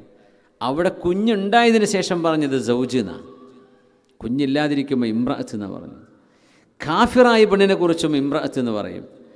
മുസ്ലിമത്തായ മക്കളുണ്ടായ പെണ്ണുങ്ങളെ സംബന്ധിച്ചാണ് സൗജത്ത് എന്ന് പറയാം. അത് ഖുർആനിൻ്റെ ഒരു ഭാഷയുടെ ഒരു അത്ഭുതമാണ്. ഇവിടെ അങ്ങനെ പറയുന്നത് കാരണം ഇവിടെ ദ അതർ സൈഡ്, ഫറോവ കാഫിറാണ്, ഭാര്യയും ഭർത്താവും മുസ്ലിമാണ്. അതോടൊപ്പം ഭാര്യയ്ക്ക് കുഞ്ഞുണ്ടെങ്കിൽ സൗജത്ത് അല്ലെങ്കിൽ സൗജ് എന്ന് പറഞ്ഞാലും ആണിനും പെണ്ണിനും സൗജ് എന്ന് പറയും. പക്ഷെ ഇവിടെ ആസി ബീവി മുസ്ലിമച്ചാണ്, ഫറോവ കാഫിറാണ്. പക്ഷേ ആസി ബീവിക്ക് മക്കളുണ്ടായില്ല. അതുകൊണ്ട് തന്നെ അല്ലാഹു തആല ഇംറഅത ഫിർഔൻ, ഫിർഔനിൻ്റെ ഭാര്യ, ഫിർഔൻ്റെ പെണ്ണ് എന്നർത്ഥത്തിൽ ഭാര്യ എന്നാണ് ഉദ്ദേശം. وضرب الله مثلا للذين آمنوا امرأة فرعون إذ قالت رب ابن لي عندك بيتا في الجنة ونجني من فرعون وعمله ونجني من القوم الظالمين ومريم ابنة عمران التي أحصنت فرجها فنفخنا فيه من روحنا وصدقت بكلمات ربها وكتبه وكانت من القانتين. സൂറത്തു തഹ്രീം അവസാനിക്കുന്ന അങ്ങനെയാണ്. وضرب الله مثلا للذين آمنوا امرأة فرعون, സത്യവിശ്വാസികളായ ആണുങ്ങൾക്കും പെണ്ണുങ്ങൾക്കും ഉദാഹരണം ഫറോവയുടെ ഭാര്യയാണ് ആസിയ ബിൻത് മുസാഹിം റളിയല്ലാഹു അൻഹ. എന്താ കാരണം എന്നറിയോ? ഇത് ഖാലത്ത് റബ്ബി ഇബ്നി ലീ ഇൻദക ബൈതൻ ഫിൽ ജന്നഹ്, പടച്ചവനെ നിന്റെ അരികത്ത് സ്വർഗ്ഗലോകത്ത് എനിക്കൊരു വീട് വേണം എന്ന് ചോദിച്ചവരാണവർ. വനജ്ജിനി മിൻ ഫിർഔന വഅമലിഹി, ഫറോവയിൽ നിന്നും ഫറോവയുടെ അദാബിൽ നിന്നും എന്നെ രക്ഷിക്കണമേ. വനജ്ജിനി മിനൽ ഖൗമിൽ ളാലിമീൻ, അക്രമികളായ ആളുകളുടെ അക്രമങ്ങളിൽ നിന്ന് എന്നെ ഒന്ന് രക്ഷപ്പെടുത്തി തരണേ, നിന്നിലേക്ക് എന്നെ ചേർക്കണേ എന്ന് അള്ളാഹുവിനോട് ദുആ ചെയ്ത മഹദിയാണ് ആസിയ ബീവി റളിയല്ലാഹു അൻഹ. വളരെ നിഷ്ഠൂരമായി കൊല ചെയ്യപ്പെട്ടവരാണവർ. മുസാ നബി അള്ളാഹുവിൻ്റെ റസൂലാണെന്നും അള്ളാഹു എൻ്റെ റബ്ബാണെന്നും പറഞ്ഞതിൻ്റെ പേരിൽ കൊട്ടാരത്തിൽ നിന്ന് ഇറക്കി വിടപ്പെട്ടു. ഒരു വാടക വീട്ടിൽ നിന്ന് ഇറക്കി വിടപ്പെട്ടു, വീട്ടിൽ നിന്ന് ഇറക്കി വിടപ്പെട്ടു, കൊട്ടാരത്തിൽ ഇറക്കി വിടപ്പെട്ടു. ഏതാ പ്രയാസം? കൊട്ടാരത്തിൽ നിന്ന് ഇറങ്ങുന്ന പെണ്ണിനാണ്. ആസിയ ബീവി റളിയല്ലാഹു അൻഹ അങ്ങനെ തെരുവിലേക്ക് ഇറക്കപ്പെട്ടു. എന്നിട്ട് പോലീസുകാരെ കൊണ്ട് ക്രൂരമായി മർദ്ദിക്കാൻ വേണ്ടി പറഞ്ഞു. അന്നേരം മഹദി ചെയ്ത ദുആയാണ്, അല്ലാഹു എനിക്ക് മർദ്ദനൊന്നും പ്രശ്നമില്ല, ഞാനത് സഹിക്കാം, പക്ഷേ നാളെ നിന്നെ എപ്പോഴും കാണാൻ കഴിയുന്നവരിടത്ത് എനിക്ക് നീ സ്വർഗത്തിൽ ഇടം തരണം. അതാണ് സഅലത്തിൽ ജാറ ഖബല ദാർ. വീട് വേണമെന്ന് പറയുന്നതിന് മുമ്പ് അയൽപക്കം വേണം എന്ന് പറഞ്ഞ മഹദിയാണിതെന്ന് പറയാം. എന്തുകൊണ്ട്? റബ്ബി ബിനിലി, എനിക്കുണ്ടാക്കിത്തരണം ഒരു വീട്, ഇൻദക, നിന്റെ അരികത്ത് എനിക്കുണ്ടാക്കിത്തരണം, ബൈത്തൻ, ഒരു വീട്. അള്ളാഹുവിനോട് ജാറാണ്, അയൽപക്കത്തെ ചോദിച്ചു, വീട് ചോദിക്കുന്നതിൻ്റെ മുമ്പ്. റബ്ബി ബിനിലി ഇൻദക എന്ന് ആദ്യം എങ്ങനെ പറയാം? റബ്ബി ബിനിലി ബൈത്തൻ ഇൻദക, എനിക്ക് വീട് വേണം നിൻ്റെ അടുത്ത്, അല്ല നിൻ്റെ അടുത്ത് വേണം ഒരു വീട്. രണ്ട് വ്യത്യാസമുണ്ട് വാക്കുകൾ.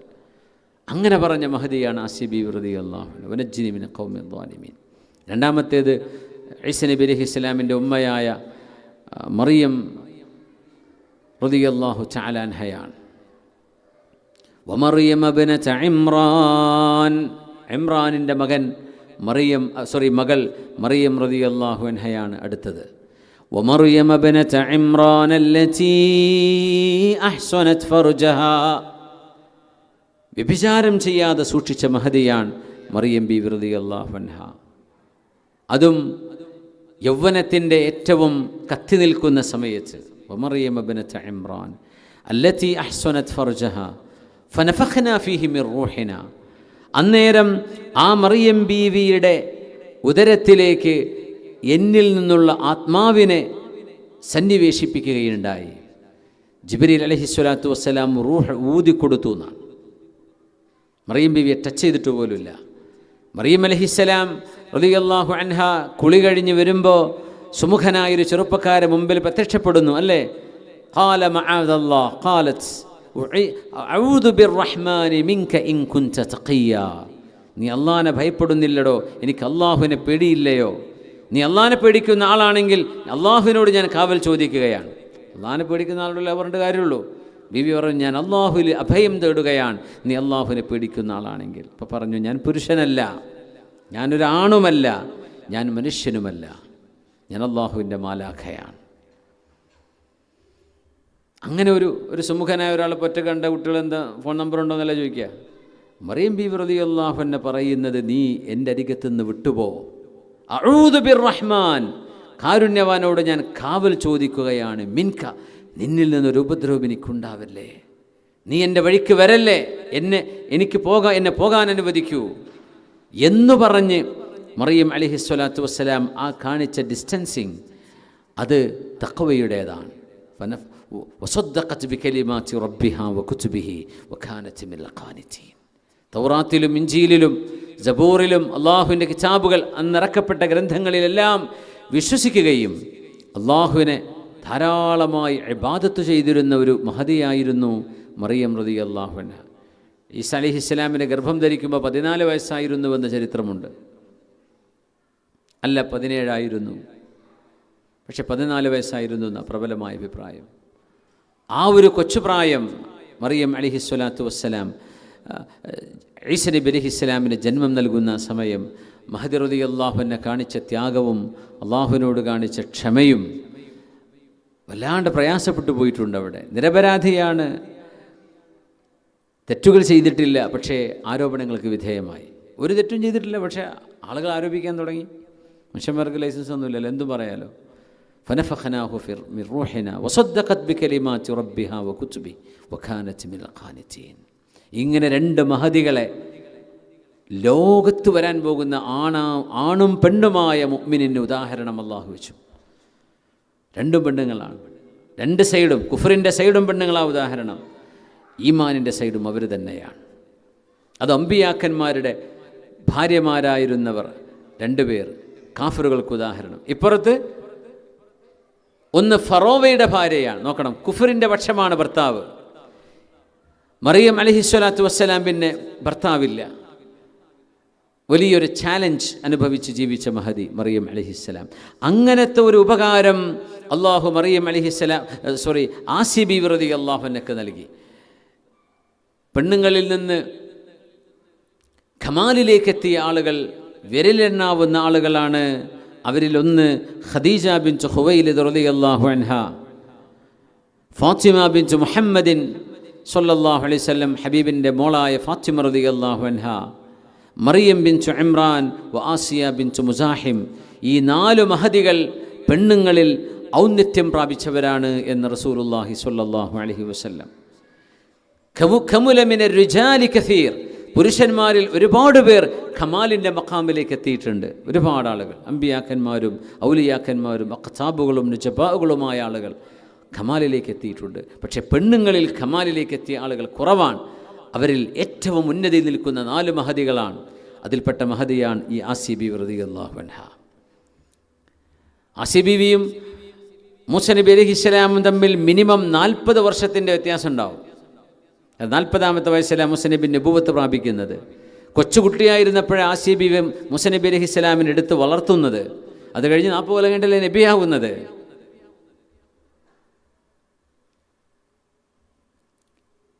അസാ അൻ യൻഫഅനാ ഔ നത്തഖിദഹു വലദാ, നമുക്ക് ഉപകാരപ്പെട്ടേക്കാം. ഖുർറത്തു ഐനിൽ ലീ വലക്.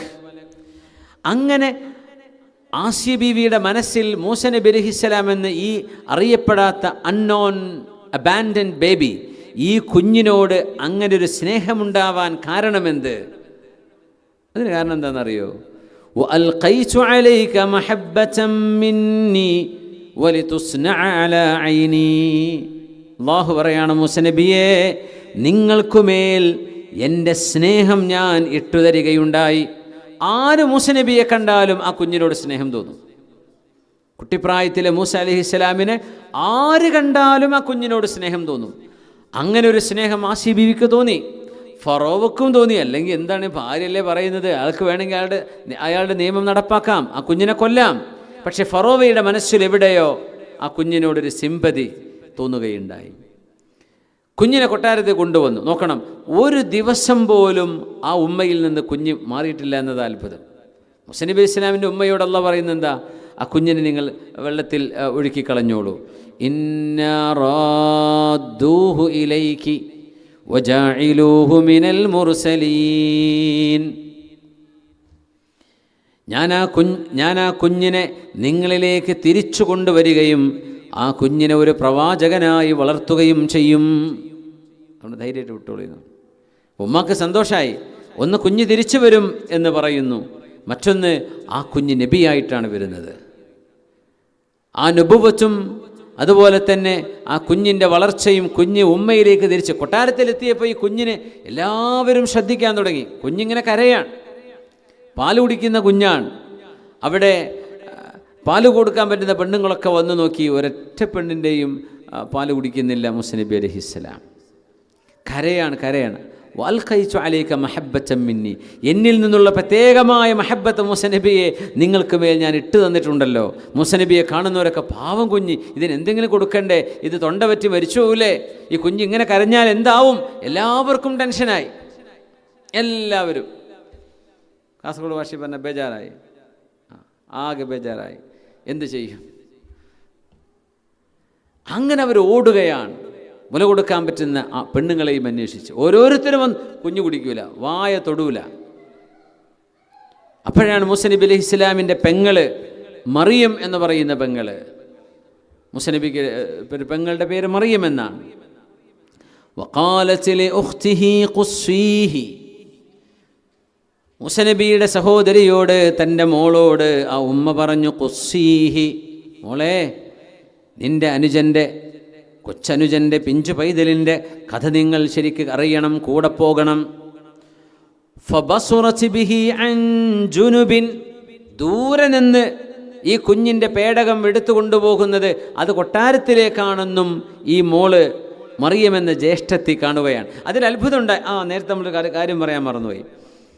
ഫറോവയോട് ആളുകൾ പറഞ്ഞു, എന്ത് ഇങ്ങനെ എല്ലാവരും കൊല്ലാൻ നിന്നാൽ നിങ്ങൾക്ക് അടിമ വേല ചെയ്യാൻ അടുത്ത ജനറേഷൻ ഉണ്ടാവില്ല.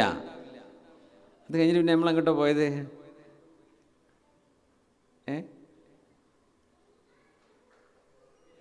പിരമിഡ്ക്ക് പോയി അല്ലേ?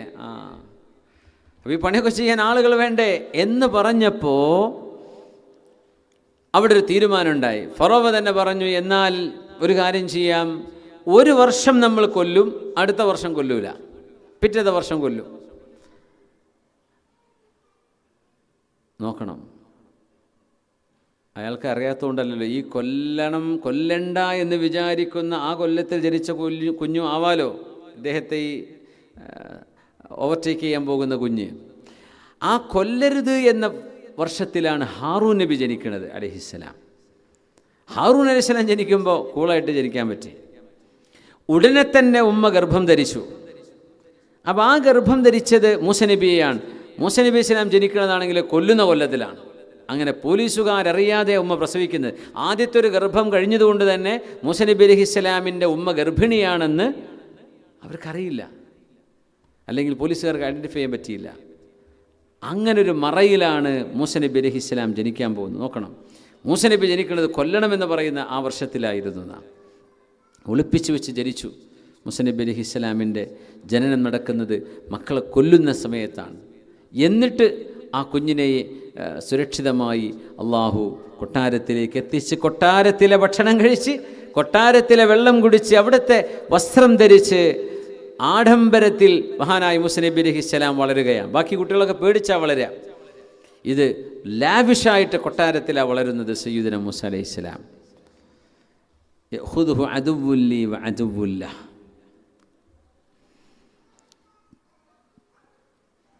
وقالت لأخته قصيه فبصرت به عن جنب وهم لا يشعرون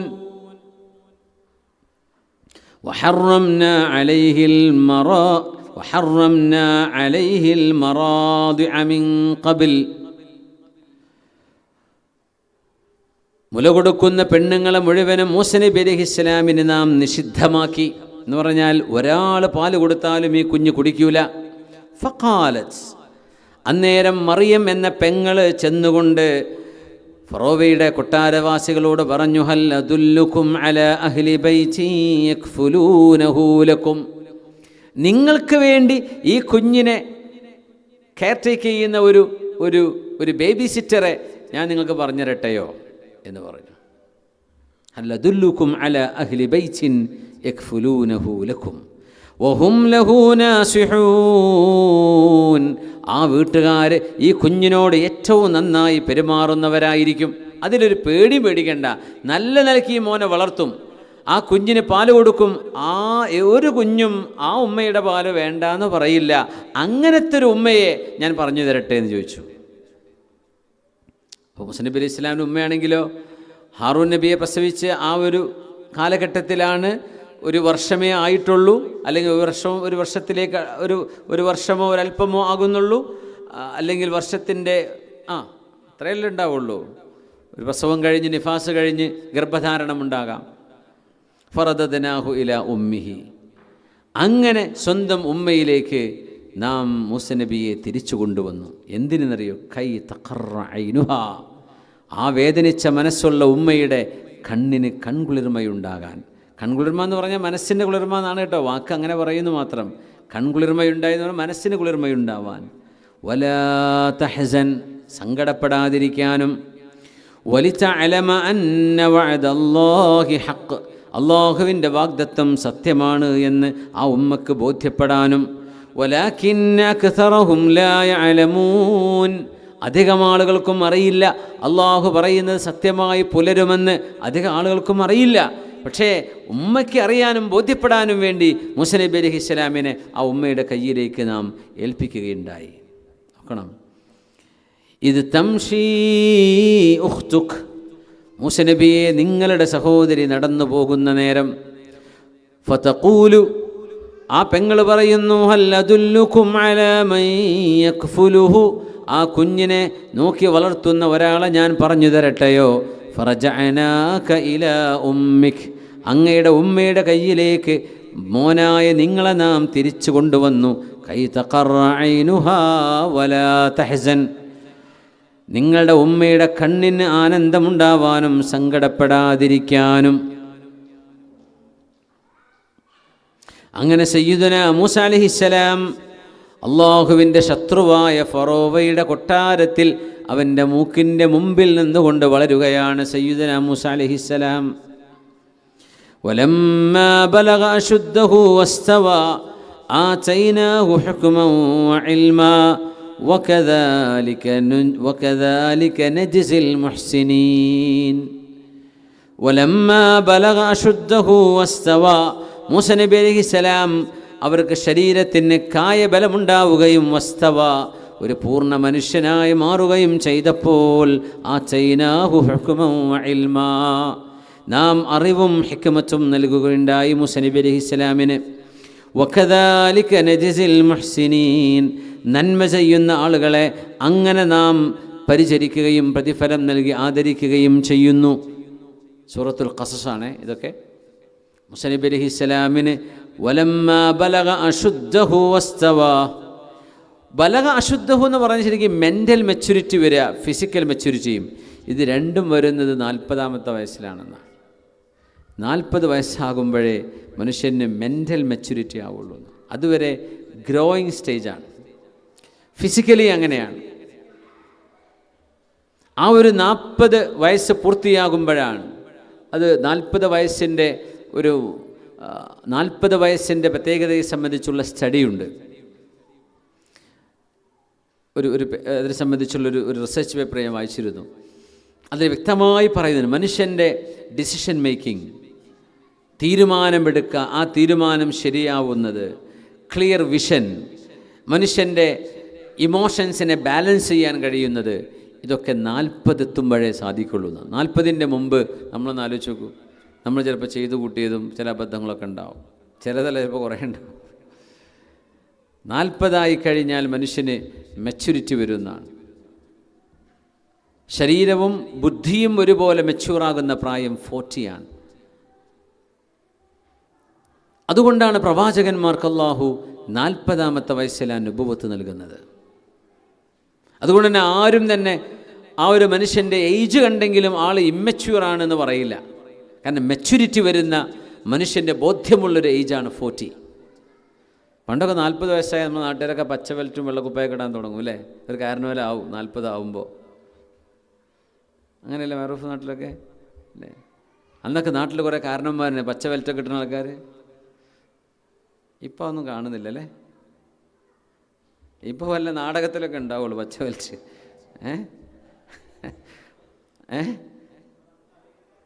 തലകെട്ടായിരുന്നു. 40 കഴിഞ്ഞാൽ കേട്ടോ അവർ കാരണന്മാരായി, അപ്പം തന്നെ വിശന്മാരായി. പിന്നെ കാണുന്നവരൊക്കെ കാക്കാ എന്നൊക്കെ വിളിച്ചിട്ട്. ഞാൻ കഴിഞ്ഞ ആഴ്ച സ്ഥലത്ത് പോയി. അപ്പോൾ തമാശ പറയല്ല, അപ്പോൾ ആ നാട്ടിലൊന്നും പ്രായമുള്ള ആൾക്കാരില്ല ഉസ്താദേ എന്ന് പറയാണ്. ഈ പറയുന്ന ആൾക്ക് 70 വയസ്സായിട്ടുണ്ട്. അപ്പോൾ എല്ലാ ചെറുപ്പക്കാരല്ലേ, ഓരോട് പോയി നമ്മളെന്ത് വിഷന്മാരാനാ, അവർക്ക് എന്ത് നമ്മൾ കേൾക്കാൻ നിൽക്കൂലല്ലോ, അവരോട് എന്ത് വർത്താനം പറയണം, അവർ നമ്മൾ ശ്രദ്ധിക്കുമല്ലോ, ചെറുപ്പക്കാരല്ലേ.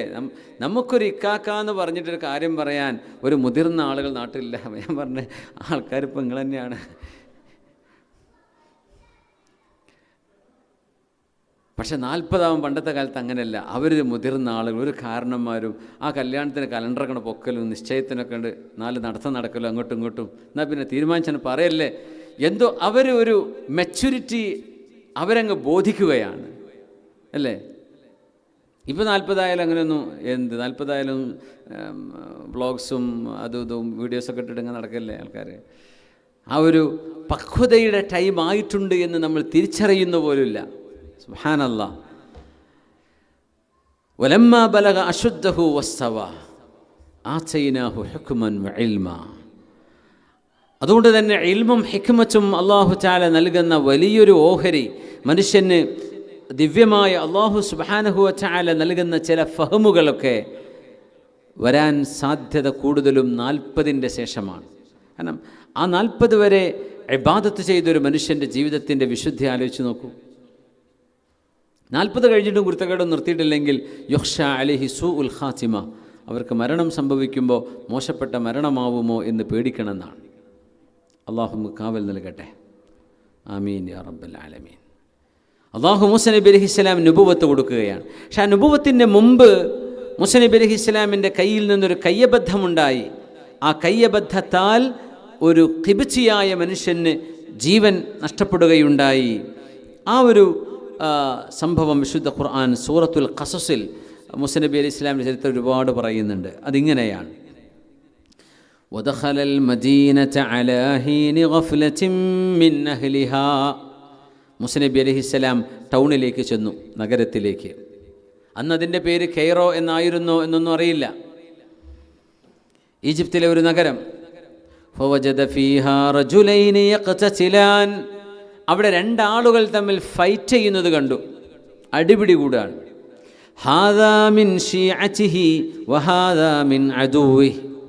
ഇത് മൂസ നബി അലൈഹിസ്സലാമിൻ്റെ പക്ഷക്കാരനാണ്. ഷീഅ എന്ന് പറഞ്ഞാൽ ഷീഅത്തു അലി, അലി തങ്ങളുടെ പക്ഷം ചേർന്നവർ എന്ന് സ്വയം വാദിച്ചവരെയാണ് ഷിയാക്കൾ എന്ന് പറയുക. ഷിയ എന്ന് പറഞ്ഞാൽ വിഭാഗം, സ്വന്തക്കാരെന്ന് പറയില്ലേ. ഹാദാ മിൻ ഷിയഅതിഹി, ഇത് സ്വന്തക്കാരിൽപ്പെട്ട ആളാണ്, ഒന്ന് ബനു ഇസ്രായേലിൽപ്പെട്ട ആളാണ്. വഹാദാ മിൻ അദുവ്വിഹി, മറ്റേയാളോ മൂസ നബിയുടെ ശത്രുവുമാണ്.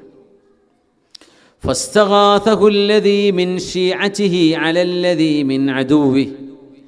മൂസ നബി അലൈഹി ഇസ്ലാമിൻ്റെ ബനു ഇസ്രായേലുകളിൽപ്പെട്ട ആള് തൻ്റെ എതിർകക്ഷിയായ ആളിനെതിരായി തന്നെ സഹായിക്കണമെന്ന് സഹായം ചോദിച്ചു മൂസ നബിയോട്. എന്നെ സഹായിക്കണേ, ഓടി വരണേ എന്ന് ഇയാൾ വിളിച്ചു പറയും ചെയ്യാണ്. അപ്പോൾ സ്വാഭാവികമായി മൂസ അലൈഹി ഇസ്ലാം സിമ്പതറ്റിക്കാണ്, സഹായിക്കണമെന്ന് തോന്നുന്ന ആളാണ്, കരുണ തോന്നുന്ന ആളാണ്. ഒരാൾ സഹായത്തിന് വിളിച്ചു പറയാണ്, അപ്പോൾ പോണ്ടേ. മൂസ നബി റെസ്പോണ്ട് ചെയ്യുകയാണ്. മൂസ നബി അലൈഹി ഇസ്ലാം ഫവഖസഹു മൂസ, അടിപിടി കൂടുന്ന മനുഷ്യനെ മൂസ നബി അലൈഹി സ്വലാം പിടിച്ചു മാറ്റുകയുണ്ടായി. പിടിച്ചു മാറ്റുന്ന തള്ളലിലാണ് വഖസ എന്ന് പറയാം. മൂസ നബി അലൈഹി സ്വലാം ഇങ്ങനെ നമ്മൾ അടിപിടി കൂടുമ്പോൾ എന്താ ചെയ്യേണ്ടത്? രണ്ടാളെയും അവിടെ പിടിച്ചു മാറ്റുകയാണ് ചെയ്യേണ്ടത്. ആദ്യം ചെയ്യേണ്ട പണി അതാ, രണ്ടുപേരെയും അടിപിടി കൂടാതെ പിടിച്ചു മാറ്റുക. രണ്ടാളെ പിടിച്ചു കൊണ്ടുപോകുക രണ്ട് സൈഡിലേക്ക്, അങ്ങനെ മാറ്റുകയാണ് ആദ്യം വേണ്ടത്. പിന്നെ എന്തെങ്കിലുമൊക്കെ പറഞ്ഞിട്ട് കാര്യമുള്ളൂ. അല്ലാതെ അവിടെ നിന്നിട്ട് നിങ്ങൾ തല്ലാണോ കുത്താണോ എന്ന് ചോദിച്ചിട്ട് അത് തല്ലെന്നെ ആയിരിക്കും പിന്നെ. അപ്പോൾ അവരെ പിടിച്ച് മാറ്റുക വേണ്ടത്. ഫവഖസഹു മൂസ, മൂസ അലൈഹിസ്സലാം അയാളെ തള്ളി മാറ്റുകയുണ്ടായി. ഫഖളാ അലൈഹി, അത് അദ്ദേഹത്തിൻ്റെ ജീവഹാനിയിൽ അവസാനിച്ചു. ഒരുപക്ഷെ അങ്ങനെ അയാൾക്ക് അപ്പോൾ അറ്റാക്ക് വന്നിട്ടുണ്ടായിരിക്കാം. മൂസ നബി അയാളെ കൊല്ലാനോ ഒന്നുമല്ല, മൂസ നബി പിടിച്ചു മാറ്റുക ചെയ്തത്. കാരണം ഖിബ്തിയായ മനുഷ്യൻ നല്ല ആരോഗ്യമുള്ള ആളാണ്. മൂസ നബി അലൈഹി ഇസ്ലാമിൻ്റെ ബനു ഇസ്രായേൽ അവർ അടിമകളല്ലേ, അവരാർക്കും പിടിച്ച് തല്ലാൻ പറ്റുന്നൊരു കാലമാണത്. അവർ പാവപ്പെട്ടവർ, ആരോഗ്യമില്ലാത്തവരാ. അതുകൊണ്ട് ഈ ആരോഗ്യമുള്ള മനുഷ്യനെ, കൊട്ടാരത്തിൽ വന്ന മൂസ നബിക്ക് ആരോഗ്യമുണ്ടല്ലോ, അതുകൊണ്ട് മൂസ നബി അലൈഹി ഇസ്ലാം തള്ളി മാറ്റി. കാരണം ഇയാളെക്കാളും നല്ല ഫുഡ് കഴിച്ചിട്ടാണ് മൂസ നബി അലൈഹി ഇസ്ലാം വളർന്നത്. അതുകൊണ്ട് മൂസ നബി ഇസ്ലാമിൻ്റെ പുഷ് ഇച്ചിരി ഹാർഡായിരുന്നു. ആൾ വീണു, ആൾ മരിച്ചു. ഖാല ഹാദാ മിൻ അമലി ശൈത്വാൻ. പടച്ചവനെ, ഇത് ഞാൻ ഉദ്ദേശിച്ച പണിയല്ല റബ്ബേ. ഹാദാ മിൻ അമലി ശൈത്വാൻ, ഇത് പിശാച് ചെയ്തു വെച്ചതാണ്. അവിടെ മഹാന്മാർ പറയുന്നുണ്ട്, മൂസ നബി അലൈഹിസ്സലാം, മൂസ നബിക്ക് ഇയാളെ കൊല്ലണമെന്നൊരു ഇൻറ്റൻഷനും ഇല്ല. കാരണം കൊന്നാൽ പ്രശ്നമാവുമെന്ന് മൂസ നബിക്ക് അറിയാം.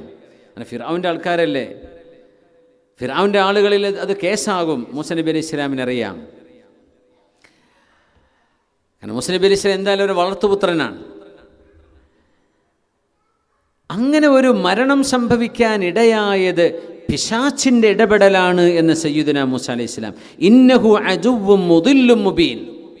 ഇപ്പം സിഹർ ചെയ്തിട്ടൊക്കെ ആളുകളെ കൊല്ലുന്ന ആൾക്കാരുണ്ട്. അവർ കൊല്ലുകയാണെന്ന് വെച്ചാൽ ആണെന്ന് പറയാം, പക്ഷേ അത് ചെയ്യുന്നത് പിശാചായിരിക്കും.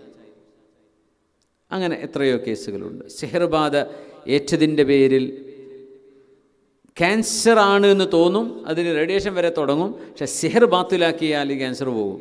അങ്ങനത്തെ കേസുകളുണ്ട്. എല്ലാ ക്യാൻസറും സിഹറാണെന്നൊന്നും അതിനർത്ഥമല്ല. പക്ഷേ സിഹറിലൂടെ മാരണം ചെയ്യുന്നതിലൂടെ അത്തരം ഉപദ്രവങ്ങൾ വരെ പിശാച് ചെയ്യാൻ കഴിയുന്നവനാണ്. അള്ളാഹുവിൻ്റെ ഖളാ ഉണ്ടെങ്കിൽ അങ്ങനെ സംഭവിക്കും. വമാഹും ബിളാരീന മിൻ അഹദിൻ ഇല്ലാ ബിഇദ്നി. അള്ളാഹിൻ്റെ സമ്മതമുണ്ടെങ്കിൽ സിഹറൊക്കെ സംഭവിക്കുന്നത് അങ്ങനെയാണ്. അതുള്ള കാര്യമാണ്, നമ്മൾ അതിനെ സംബന്ധിച്ച് ഇപ്പോൾ പറയുന്നില്ല, മുമ്പൊക്കെ പറഞ്ഞിട്ടുണ്ട്. അതുകൊണ്ട് മൂസ നബി അലൈഹി സ്വലാം സംശയിക്കുകയാണ്. മൂസ നബി അലൈഹി സ്വലാം ചെയ്യാതെ ഈ മനുഷ്യൻ എങ്ങനെ മരിച്ചു? മൂസ നബി അലൈഹി സ്വലാമിനെ കൊല്ലാൻ വേണ്ടിയുള്ള ഒരു ഇടപെടൽ നടത്തിയിട്ടില്ല. അതുകൊണ്ട് പിശാച്ച് അവിടെ ഒരു പ്രശ്നം സൃഷ്ടിക്കാൻ വേണ്ടി പിശാച്ചിൻ്റെ കരങ്ങൾ അവിടെ പ്രവർത്തിച്ചതാണ് എന്ന് സയ്യിദുനാ മൂസ അലൈഹി സ്വലാം. ഇന്നഹു അദുവ്വും മുദില്ലും മുബീൻ, അവൻ എൻ്റെ ശത്രുവാണ്, അവൻ മനുഷ്യനെ പിഴപ്പിക്കുന്നവനാണ്, അതുകൊണ്ട് അവൻ്റെ ഒരു ഇടപെടൽ ഇവിടെ ഉണ്ടായിട്ടുണ്ട് എന്ന് അള്ളാഹുവിനോട് പരാതി പറഞ്ഞു സയ്യിദുനാ മൂസ. എന്നിട്ട് പറഞ്ഞു ഖാല റബ്ബി, വീണ്ടും ദുആരക്കാണ് മൂസ നബി, റബ്ബി ഇന്നി ളലംതു നഫ്സി ഫഗ്ഫിർലി. അങ്ങനെയൊക്കെ ആണെങ്കിലും അല്ലാഹുവേ, എൻ്റെ ഒരു കൈയും അവിടെ തട്ടിയിട്ടുണ്ടല്ലോ മനുഷ്യൻ്റെ ദേഹത്ത്, അതുകൊണ്ട് ഖാല റബ്ബി ഇന്നി ളലംതു നഫ്സി. ആദം നബി ദുആ ചെയ്ത പോലെ മൂസ നബിയും ദുആ ചെയ്തു, അല്ലാഹുവേ ഞാൻ എൻ്റെ ശരീരത്തോട് ദുൽമ ചെയ്തിരിക്കുന്നു റബ്ബേ ഫഗ്ഫിർലി, എനിക്ക് നീ മാപ്പ് തരയണമേ. അള്ളാഹുവിനോട് ദുആ ചെയ്തു. കയ്യബദ്ധം പറ്റിയതാണെങ്കിലും അള്ളാഹുവിനോട് പൊറുക്കലിനെ ചോദിക്കണമെന്ന് മനസ്സിലായി. ഖാല റബ്ബി ഇന്നി ളലംതു നഫ്സി ഫഗ്ഫിർലി ഫഗ്ഫറ ലഹ്. അള്ളാഹു മൂസ നബിക്ക് പുറത്തു കൊടുത്തു, ഇന്നഹു ഹുവൽ ഗഫൂറുർ റഹീം, അള്ളാഹു റഹ്മത്ത് ചെയ്യുന്നവനാണ്, അള്ളാഹു പുറത്തു തരുന്നവനാണ്. എന്നിട്ട് മൂസ നബി വീണ്ടും പറഞ്ഞു ഖാല റബ്ബി ബിമ അൻഅംത അലയ്യ ഫലൻ അകൂന ളഹീറൻ ലിൽ മുജ്രിമീൻ. വീണ്ടും മൂസ നബിക്ക് സമാധാനമായില്ല, കാരണം ഒരാൾ മരിക്കല്ലേ, അത് എന്തായാലും വിഷമകരമാണ്.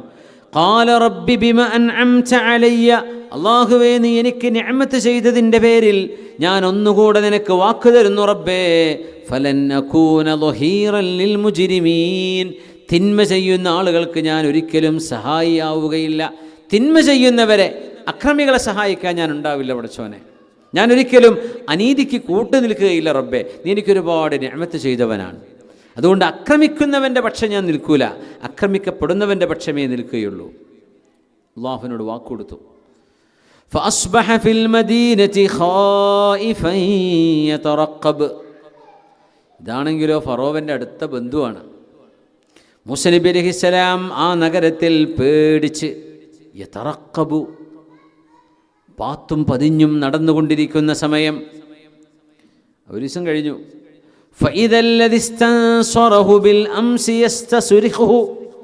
ഇന്നലെ എന്നെ സഹായിക്കണേ എന്ന് വിളിച്ചു പറഞ്ഞ ആള് ഇന്നും വിളിച്ചു പറയാൻ എന്നെ സഹായിക്കണേ. അപ്പോൾ വേറെ ആളുടെ അടി കൂടാണ് അയാൾ.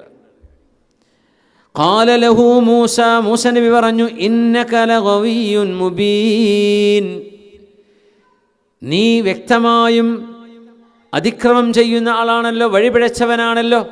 കാരണം എങ്ങനെ ഒരാളെന്നെ ഇന്നലെ അടിയുണ്ടാക്കിയ ആളെന്നെ ഇന്നും അടിയുണ്ടാക്കുന്ന വേറെ ആളുമായിട്ട്? അപ്പോൾ ഇയാളുടെ അടുത്താണ് പ്രശ്നം എന്ന് മനസ്സിലായി. മൂസ നബി അലൈഹി സ്വലാം ലോജിക്ക് ഉപയോഗിക്കുകയാണ്. അങ്ങനെ ഒരാൾ പല ആളുകളുമായി ഫൈറ്റ് ചെയ്യുന്നു, അപ്പോൾ ആ ആളിൽ പ്രശ്നമുണ്ടെന്നല്ലേ അർത്ഥം. فلما أراد أن يبطش بالذي هو عدو لهما. ഇവിടെയും ബനു ഇസ്രായേലി അല്ലാത്ത കിബ്തിയായ മനുഷ്യനെ പിടിച്ചു മാറ്റാൻ വേണ്ടി മൂസ നബി അലൈഹിസ്സലാം അടുത്തേക്ക് വന്നപ്പോൾ ഖാല, ആ സഹായം ചോദിച്ച അടികൊള്ളുന്ന മനുഷ്യൻ പറഞ്ഞു അതുരീദു അൻ തഖ്തുലനി കമാ ഖതൽത അംസം നഫ്സൻ ബിൽ അംസ്. ഇന്നലെ ഒരാളെ നിങ്ങൾ കൊന്ന പോലെ എന്നെ കൊല്ലാൻ വരികയാണോ എന്ന് ഈ സഹായം ചോദിച്ച ആളെന്നെ വിളിച്ചു പറയുകയും ചെയ്തു. എങ്ങനെയുണ്ട്? അയാളെ രക്ഷിക്കാനാണ് പോയത്. വലിയൊരു സീക്രട്ട് ഇയാൾ പുറത്താക്കി. ആർക്കും അറിയില്ലായിരുന്നു. കാരണം മദീന, ആ നഗരത്തിൽ അന്നേരം ആരും ഇല്ലായിരുന്നു. ഖുർആൻ പറഞ്ഞില്ലേ വദഖലൽ മദീനത അലാ ഹീനി ഗഫ്ലത്തിൻ മിൻ അഹ്ലിഹ.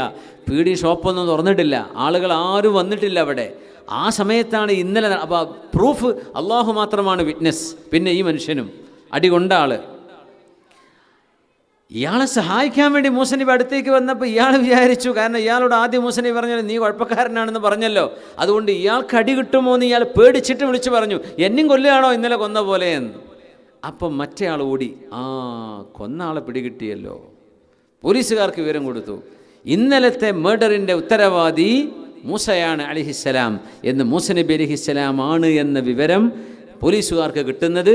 ഈ വിവരമില്ലാത്ത മൂസ നബിയുടെ സമുദായത്തിൽപ്പെട്ട ആൾ, ബനു ഇസ്രായേലിൽപ്പെട്ട ആൾ, ആ വിവരമില്ലാത്ത ജാഹിലായ മനുഷ്യൻ വിളിച്ചു പറഞ്ഞപ്പോഴാണ് സംഗതി പുറത്താവുന്നത്. ഇൻ തുരീദു ഇല്ലാ അൻ തകൂന ജബ്ബാറൻ ഫിൽ അർദ് വമാ തുരീദു അൻ തകൂന മിനൽ മുസ്ലിഹീൻ. നോക്കണം, ഉപകാരം ചെയ്തു കൊടുക്കുന്ന ആൾക്കാർ നിന്ന് തന്നെ ഉപദ്രവം ഉണ്ടാവുള്ളൂ എന്ന് പറയുന്നത് വെറുതെ അല്ല. ഇയാൾ ആ ഡയലോഗ് പറഞ്ഞ് നിർത്തിയില്ല. ഇൻ തുരീദു ഇല്ലാ അൻ തകൂന ജബ്ബാറൻ ഫിൽ അർദ്, ഭൂമിയിലെ വലിയൊരു ധിക്കാരിയായി ജീവിക്കാനാണല്ലേ മൂസ നിങ്ങളുടെ പുറപ്പാട്? വമാ തുരീദു അൻ തകൂന മിനൽ മുസ്ലിഹീൻ, നിങ്ങൾ നന്നാക്കാനൊന്നല്ലല്ലേ വരുന്നത് എന്നും ഇയാൾ വിളിച്ചു പറഞ്ഞു. അപ്പോൾ മൂസ നബി പ്രശ്നക്കാരനാണ്. ഇപ്പോൾ ആരാ പ്രശ്നക്കാരൻ? ഇപ്പോൾ ആരായി? നന്നാക്കാൻ പോയ മൂസ നബിയായി. ഇയാൾ കുഴപ്പമില്ലാത്ത ആളോ? അതിന് പിറ്റേന്ന് ഇയാൾ വേറെ ആളായിട്ട് അടി ഉണ്ടാക്കിയിട്ടുണ്ടല്ലോ എന്ന് ചരിത്രം ഖുർആൻ പറഞ്ഞെന്നില്ല. കാരണം അത്തരക്കാർ ലൈഫ് ടൈം അങ്ങനെ ആയിരിക്കും. അടിയുണ്ടാക്കുന്ന ആളെ ഇസ്ലാഹ് ചെയ്യാൻ വേണ്ടി പോയ മൂസ നബിയെക്കുറിച്ച് പറയാണ്, നിങ്ങൾ ഇസ്ലാഹ് ചെയ്യുന്ന ആളല്ല, നിങ്ങൾ നന്മ ചെയ്യുന്ന ആളല്ലല്ലോ എന്ന് പറഞ്ഞ് മൂസ നബി അലൈഹിസ്സലാം അവിടെ പ്രശ്നത്തിൽ അകപ്പെടുകയാണ്. അങ്ങനെയാണ് മദീനയുടെ അങ്ങറ്റത്ത് നിന്ന് ഒരാൾ ഓടി വരുന്നത്.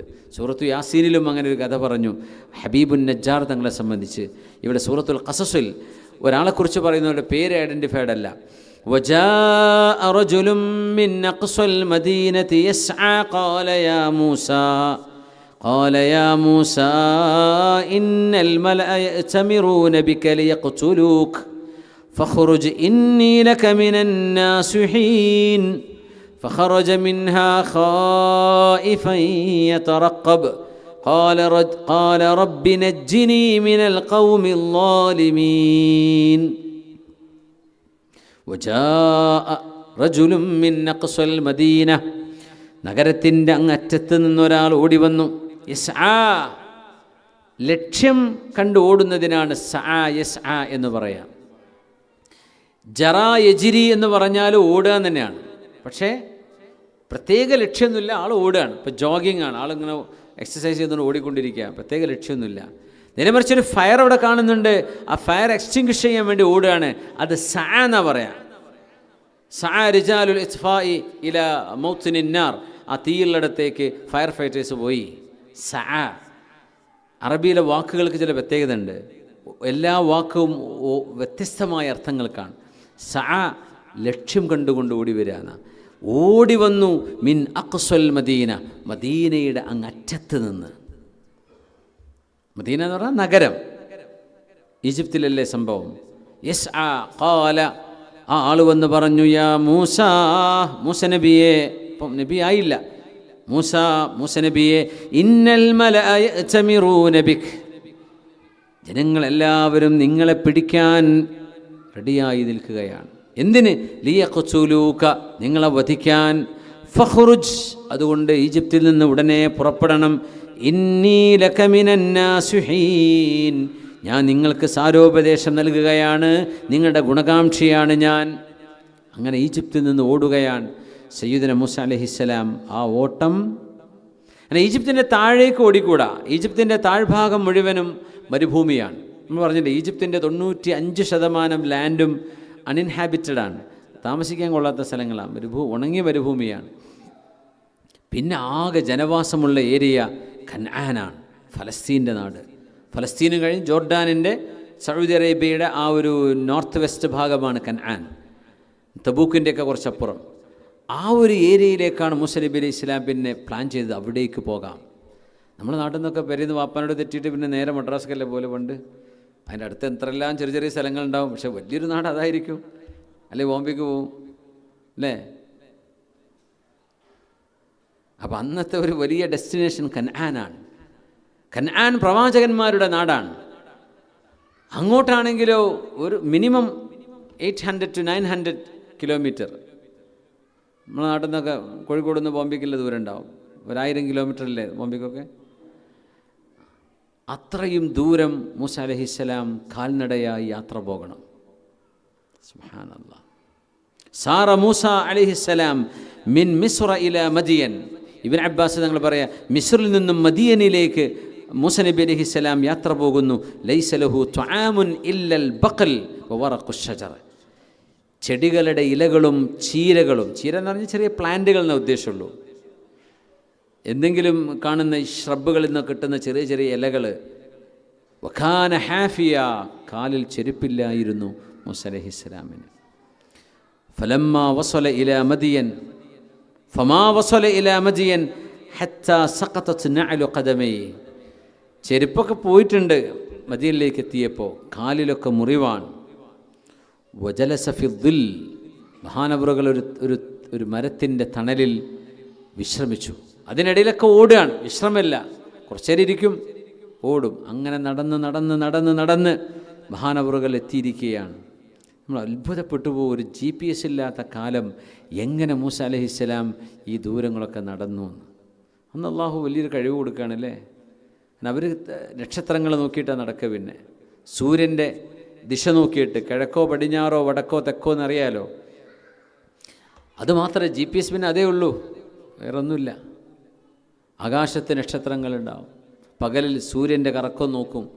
അപ്പോൾ ഇങ്ങോട്ടാണ് കിഴക്കുന്ന്, ഇങ്ങോട്ടാണ് സൂര്യൻ വരുന്നത്. അപ്പോൾ ഇത് പടിഞ്ഞാറാണ്, അപ്പോൾ ഇവിടെ നോർത്താണ്, ഇവിടെ സൗത്താണ്, എനിക്ക് നോർത്തിലേക്കാണ് പോകേണ്ടത്. അങ്ങനെ പോവുന്നെ. സീനാ മരുഭൂമിയിലൂടെയൊക്കെ യാത്ര പോയി പരിചയമുള്ളവർക്ക് അറിയാൻ പറ്റും ആ പ്രദേശത്തിൻ്റെ ഒരു ഡേഞ്ചർനെസ്. കാരണം ഒരു മല അങ്ങ് മാറിപ്പോയാൽ പിന്നെ റൂട്ട് തെറ്റിപ്പോവും. അത്രയും മലകൾക്കിടയിലൂടെയാണ് യാത്ര ചെയ്യേണ്ടത്. മുഴുവൻ മലകളാണ്. ഒരു 400-500 കിലോമീറ്ററൊക്കെ മലകൾ തന്നെയാണ്. ആലോചിച്ച് നോക്കി. മൂസ അലൈഹിസ്സലാം കാലിൽ ചെരുപ്പില്ലാതെ അങ്ങനെ യാത്ര ചെയ്തു. എന്നിട്ട് മഹാനായ ഇബ്നു അബ്ബാസ് നിങ്ങൾ പറയാ, വഹുവ സഫ്വത്തുല്ലാഹി മിൻ ഖൽഖിഹി, അള്ളാഹിൻ്റെ സൃഷ്ടികളിൽ അന്ന് ജീവിച്ചിരിപ്പുള്ള അള്ളാഹ് ശ്രേഷ്ഠമാക്കി വെച്ച മഹാനാണ് മൂസ നബി അലൈഹി സ്വലാം. കാലിൽ ചെരുപ്പില്ലാതെ ഇലകൾ തിന്നുകൊണ്ട്, ഇലകൾ ഭക്ഷിച്ചുകൊണ്ട് മഹാനവറുകൾ ആ കൻആനിലേക്ക് അല്ലെങ്കിൽ മദീനയിലേക്ക് എത്തുകയാണ്. ഇന്ന ബത്നഹു ലലാസിഖും ബിളഹ്രിഹി മിനൽ ജൂഅ്, വയറ് ബാക്കിലേക്ക് ഒട്ടിയിട്ടുണ്ട്, വിശപ്പുണ്ട്. അത്രക്ക് മഹാനവർ വിശന്നു പോയി. ഇന്ന ഖുദറത്തൽ ബഖലി ലതുറാ മിൻ ദാഖിലി ജൗഫിഹി, ആ പച്ച ഇലകളുടെ പച്ച നിറം വയറ്റിൻ്റെ ഉള്ളിലേക്ക് നോക്കിയാൽ കാണുന്ന പോലെ അത്രയേ ഭക്ഷണമുള്ളൂ. ഇന്നഹു ലമുഹ്താജുൻ ഇലാ ശിഖ്ഖി തംറ, ഒരു ഈത്തപ്പഴത്തിൻ്റെ ഒരു ചീള് കിട്ടിയെങ്കിൽ എന്ന് കൊതിക്കുന്ന ഒരു നേരം മൂസ നബിക്ക് കഴിഞ്ഞു പോയിട്ടുണ്ട്. സയ്യിദുനാ മൂസ അലൈഹിസ്സലാം. അങ്ങനെയാണ് മഹാനായ മൂസ നബി അലൈഹിസ്സലാത്തു വസ്സലാം ആ 2 പെൺകുട്ടികളെ കാണുന്നതും ഷുഐബ് നബി അലൈഹിസ്സലാമിൻ്റെ മക്കൾ എന്ന് പറയാറുണ്ട്. പക്ഷേ അത് ചരിത്രപരമായി ചില പ്രശ്നങ്ങളുണ്ടെന്നൊക്കെ ചില പണ്ഡിതന്മാർ അഭിപ്രായപ്പെട്ടിട്ടുണ്ട്. കാരണം ഷുഐബ് നബിയുടെ കാലവും മൂസ നബിയുടെ കാലവും ഒരേ കാലഘട്ടങ്ങളല്ല എന്നാണ് ചരിത്രപക്ഷം. അങ്ങനെയാണെങ്കിൽ അത് യറൂൻ എന്ന് പറയുന്ന ഒരു മഹാനായ മനുഷ്യൻ്റെ 2 പെൺകുട്ടികളായിരുന്നു. ഷുഐബ് നബി ആയിരിക്കണമെന്നില്ല, ആവുകയും ചെയ്യാം, അറിയില്ല. പക്ഷേ ഒരു അഭിപ്രായ വ്യത്യാസമുള്ള വിഷയമാണ്. മഹാനവറുകൾ അവർക്ക് വേണ്ടി ആടുകളെ മേഞ്ഞു നടന്നിട്ടുണ്ട്. മാ ബഅസല്ലാഹു നബിയ്യൻ ഇല്ലാ റഅൽ ഗനം, ആടുകളെ മേയ്ക്കാത്ത ഒരു നബിയുമില്ലെന്ന് മഹാനായ റസൂലുള്ളാഹി സ്വല്ലല്ലാഹു അലൈഹി വസല്ലം സ്വഹീഹ് ബുഖാരി ഉദ്ധരിച്ച ഹദീസാണ്. അപ്പോൾ സ്വഹാബികൾ ചോദിച്ചു വ അൻത നബിയേ, അങ്ങും ആടുകളെ മേച്ചിട്ടുണ്ടോ റസൂലേ സ്വല്ലല്ലാഹു അലൈഹി വസല്ലം? ഫഖാല നഅം, അതെ. കുൻതു അർആഹ അലാ ഖറാരീതരി അഹ്ലി മക്ക, മക്കക്കാർക്ക് വേണ്ടി ഞാൻ കൊച്ചു നാണയങ്ങൾക്ക് പകരം ആടുകളെ ഞാൻ മേച്ചിട്ടുണ്ട് എന്ന് റസൂലുള്ളാഹി സ്വല്ലല്ലാഹു അലൈഹി വസല്ലം. റവാഹുൽ ബുഖാരി, ഇമാം ബുഖാരി തങ്ങൾ ഉദ്ധരിച്ച ഹദീസാണ്. ആടുകളെ മേയ്ക്കുന്നത് വല്ലാത്ത ക്ഷമ വേണ്ട ഒരു അമലാണ് അല്ലേ. നല്ല ക്ഷമ വേണം. അമ്പിയാക്കന്മാർക്ക് അല്ലാഹു ക്ഷമ പഠിപ്പിക്കുകയാണ്. സുബ്ഹാനല്ലാഹ്. കാരണം അവർ ജനങ്ങളെ തെളിച്ചു നടക്കേണ്ടവരാണ്. രാവിലെ മുതൽ വൈകുന്നേരം വരെ തെളിച്ചുകൊണ്ടൊന്ന് കൂടിൻ്റെ അടുത്ത് എത്താൻ നേരത്തെ ഒരാട് തിരിച്ചു പോയാൽ ആ ഒരാടിനെ തേടി പിന്നാലെ നടക്കേണ്ടി ഒരാട്ടിടെ, അപ്പോൾ 4 എണ്ണപ്പുറത്ത് വേറെ പോകും. അങ്ങനെ കൺട്രോൾ ചെയ്യാൻ പറ്റാത്ത അവസ്ഥ വരും. ജനങ്ങളുടെ മനസ്സ്, ജനങ്ങൾ അങ്ങനെയാണ്. എല്ലാ മനുഷ്യന്മാരും ഒരുപോലെയല്ല. പറഞ്ഞാൽ മനസ്സിലാവുന്നവരുണ്ട്, പറഞ്ഞാലും കേട്ടാലും തിരിഞ്ഞാലും തിരിയാത്തവരുണ്ടാവും. അതുകൊണ്ട് പ്രവാചകന്മാർക്ക് അല്ലാഹു ക്ഷമ പഠിപ്പിക്കുക നിർവാഹമുള്ളൂ. എല്ലാ മനുഷ്യരെയും നന്നാക്കിയെടുക്കാൻ പറ്റും എന്ന് അള്ളാഹുവിൻ്റെ തീരുമാനത്തിൽ ഇല്ല. കാരണം ചില ആളുകളുടെ മനസ്സങ്ങനെയായിരിക്കും. അപ്പോൾ അള്ളാഹു ആ വഴിക്ക് വിടും. വഅൻത യാ റസൂലല്ലാഹ്, തങ്ങളെക്കുറിച്ച് ചോദിച്ചു, അങ്ങും നബിയെ അങ്ങനെയാണോ?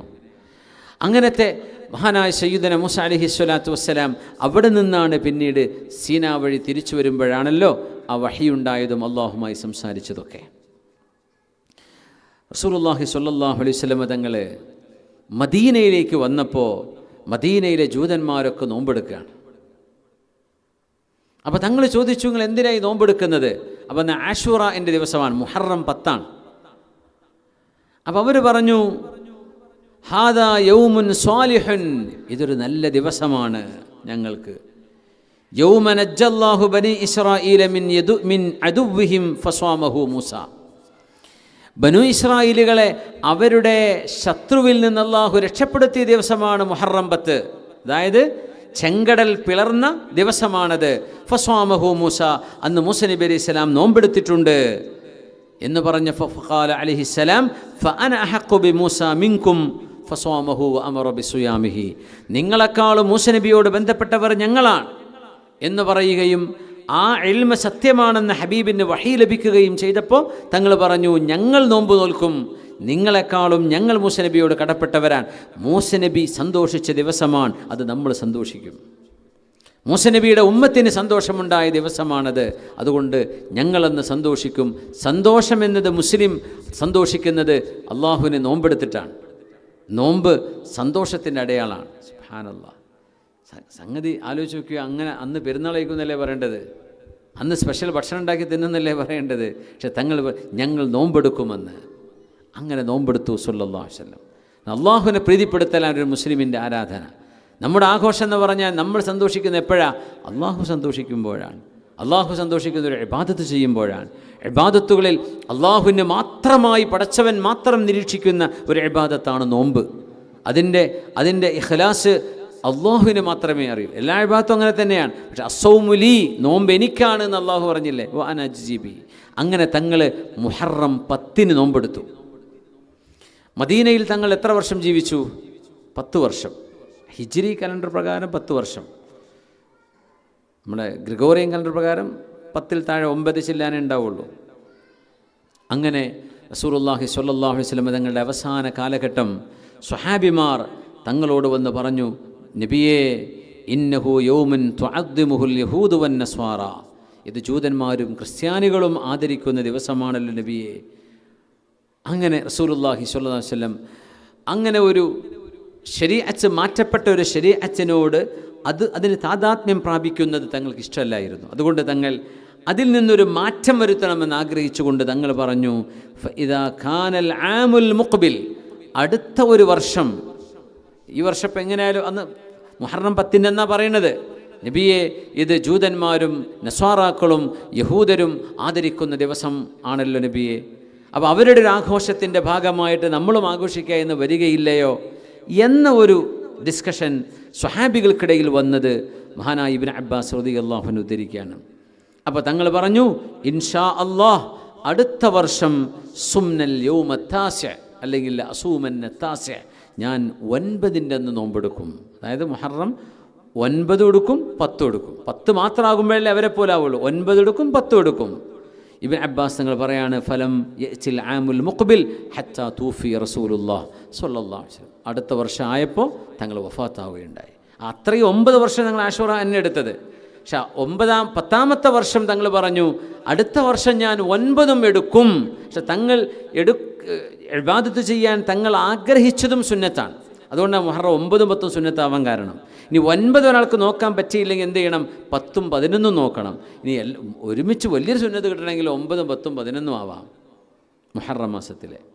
അത്രക്കുമേൽ സയ്യിദുന മൂസ അലൈഹിസ്സലാത്തു വസ്സലാം മഹാനവറുകളുമായി ബന്ധപ്പെട്ട ഒരു ദിവസത്തെ, ഫറോവയെ അല്ലാഹു മുക്കിക്കൊന്ന ആ ഒരു നാളിനെ നമ്മുടെ ഉമ്മത്ത്, റസൂലുള്ളാഹി സ്വല്ലല്ലാഹു അലൈഹി വസല്ലം തങ്ങളുടെ ഉമ്മത്ത് ആദരിക്കുകയും ബഹുമാനിക്കുകയും ചെയ്യുന്നുണ്ട് എന്നുകൂടെ ഇതിൻ്റെ കൂടെ നമ്മൾ ചേർത്ത് വായിക്കണം. ഇമാം സുഹരി തങ്ങളെ സംബന്ധിച്ച് പറയുന്നുണ്ട്, കാന യസൂമു യൗമ ആഷൂറ ഫിസ് സഫർ, ആഷൂറ ദിവസം യാത്രയിലാണെങ്കിലും ഇമാം സുഹരി തങ്ങൾ മാലിക്കി മദ്ഹബിൻ്റെ ഇമാമാണ്, മഹാനവറുകൾ നോമ്പെടുക്കും. യാത്രയിൽ ഫർള് നോമ്പ് മുറിക്കൽ ജായിസാണ് യാത്രക്കാരന്. വേണമെങ്കിൽ എന്ത് ചെയ്യാം? നോമ്പെടുക്കാതിരിക്കാം. യാത്ര കഴിഞ്ഞ് നാട്ടിലെത്തുമ്പോൾ ഖളാ വീട്ടണം, അല്ലേ?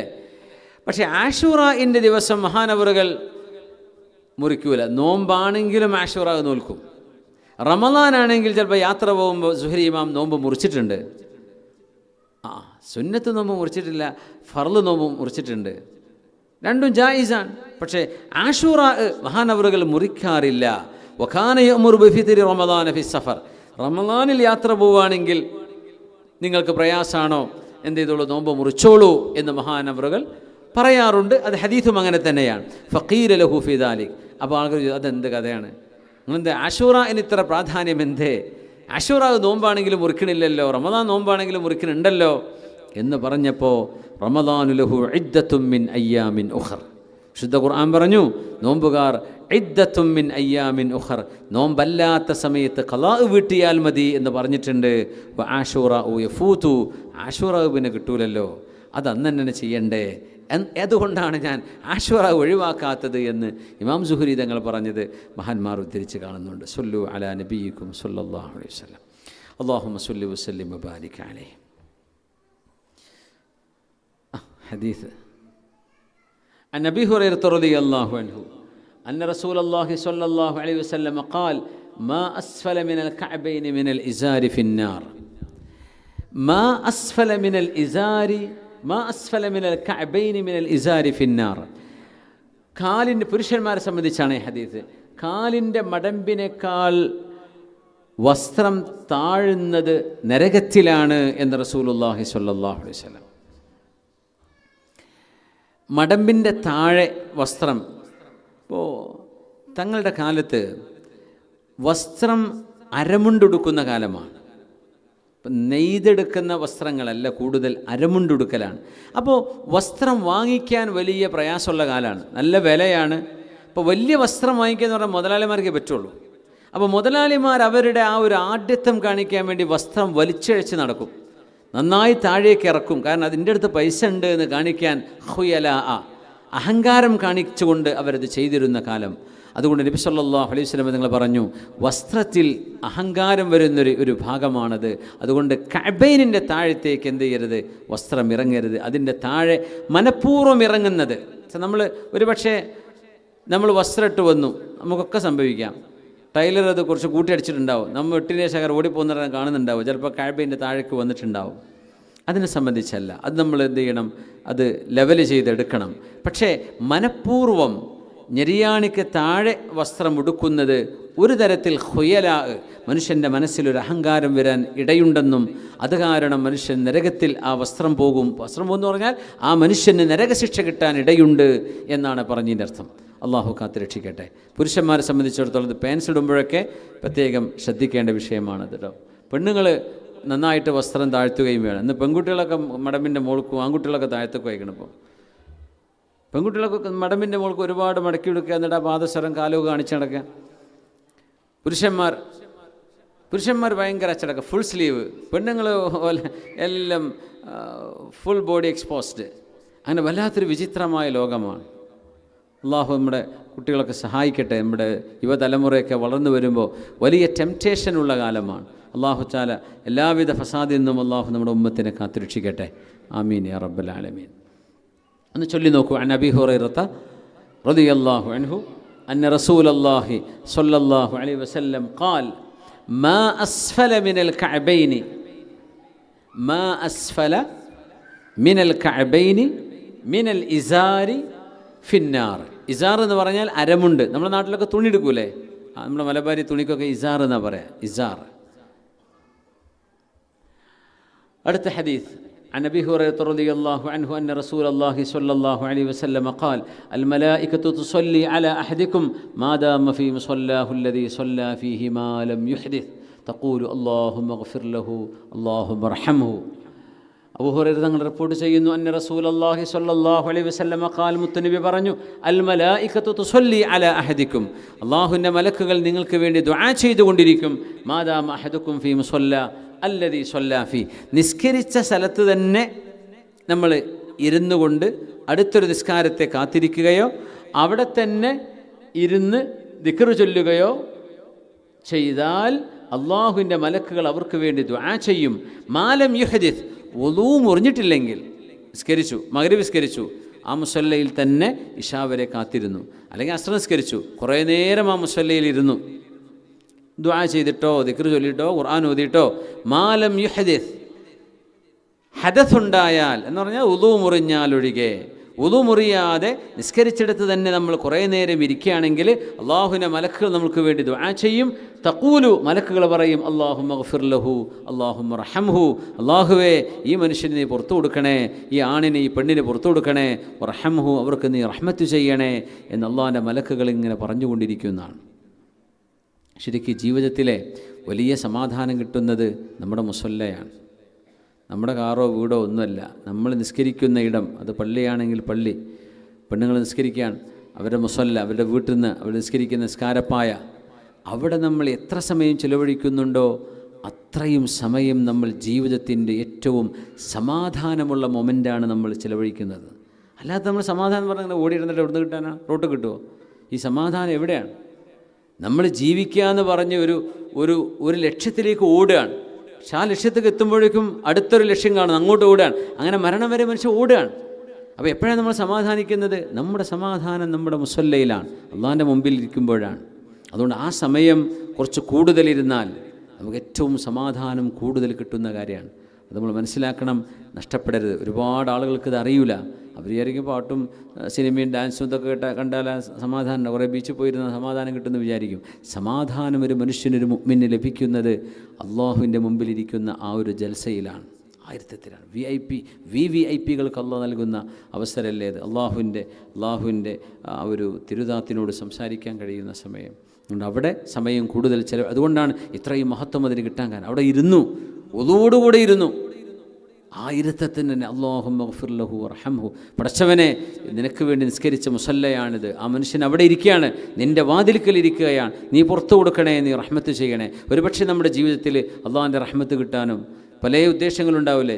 നമുക്ക് ജോലി വേണം, കച്ചവടം വേണം, നമ്മുടെ വീട് പണി തീരണം, കുട്ടികളെ കെട്ടിക്കണം, എന്തെല്ലാം ആവശ്യങ്ങളുണ്ടാവും, അസുഖം മാറണം, ഇതൊക്കെ അള്ളാഹിൻ്റെ റഹ്മത്ത് വേണം. ഇതൊക്കെ കിട്ടണമെങ്കിൽ വലിയൊരു കാരണം മുസല്ലയിലിരിക്കലാണ് എന്ന് നമ്മൾ മനസ്സിലാക്കുക. ഒന്ന് ചൊല്ലി നോക്കൂ. അൻ അബീ ഹുറൈറത റളിയല്ലാഹു അൻഹു അന്ന റസൂലല്ലാഹി സ്വല്ലല്ലാഹു അലൈഹി വസല്ലമ ഖാൽ അൽ മലായികതു തുസല്ലി അലാ അഹദികും മാ ദാമ ഫീ മുസല്ലാഹ് അല്ലദീ സ്വല്ലാ ഫീഹി മാ ലം യുഹ്ദിസ് തഖൂലു അല്ലാഹുമ്മ ഗ്ഫിർ ലഹു അല്ലാഹുമ്മ റഹംഹു. റവാഹുൽ ബുഖാരി.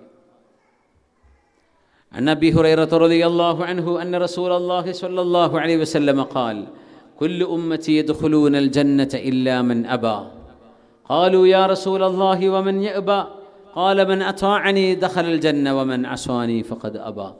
അവിടെ നിന്ന് പറഞ്ഞു സല്ലല്ലാഹു അലൈഹി വസല്ലം, കുല്ലു ഉമ്മത്തി യദ്ഖുലൂനൽ ജന്ന, എൻ്റെ ഉമ്മത്തികൾ എല്ലാവരും സ്വർഗത്തിലേക്ക് കടക്കും.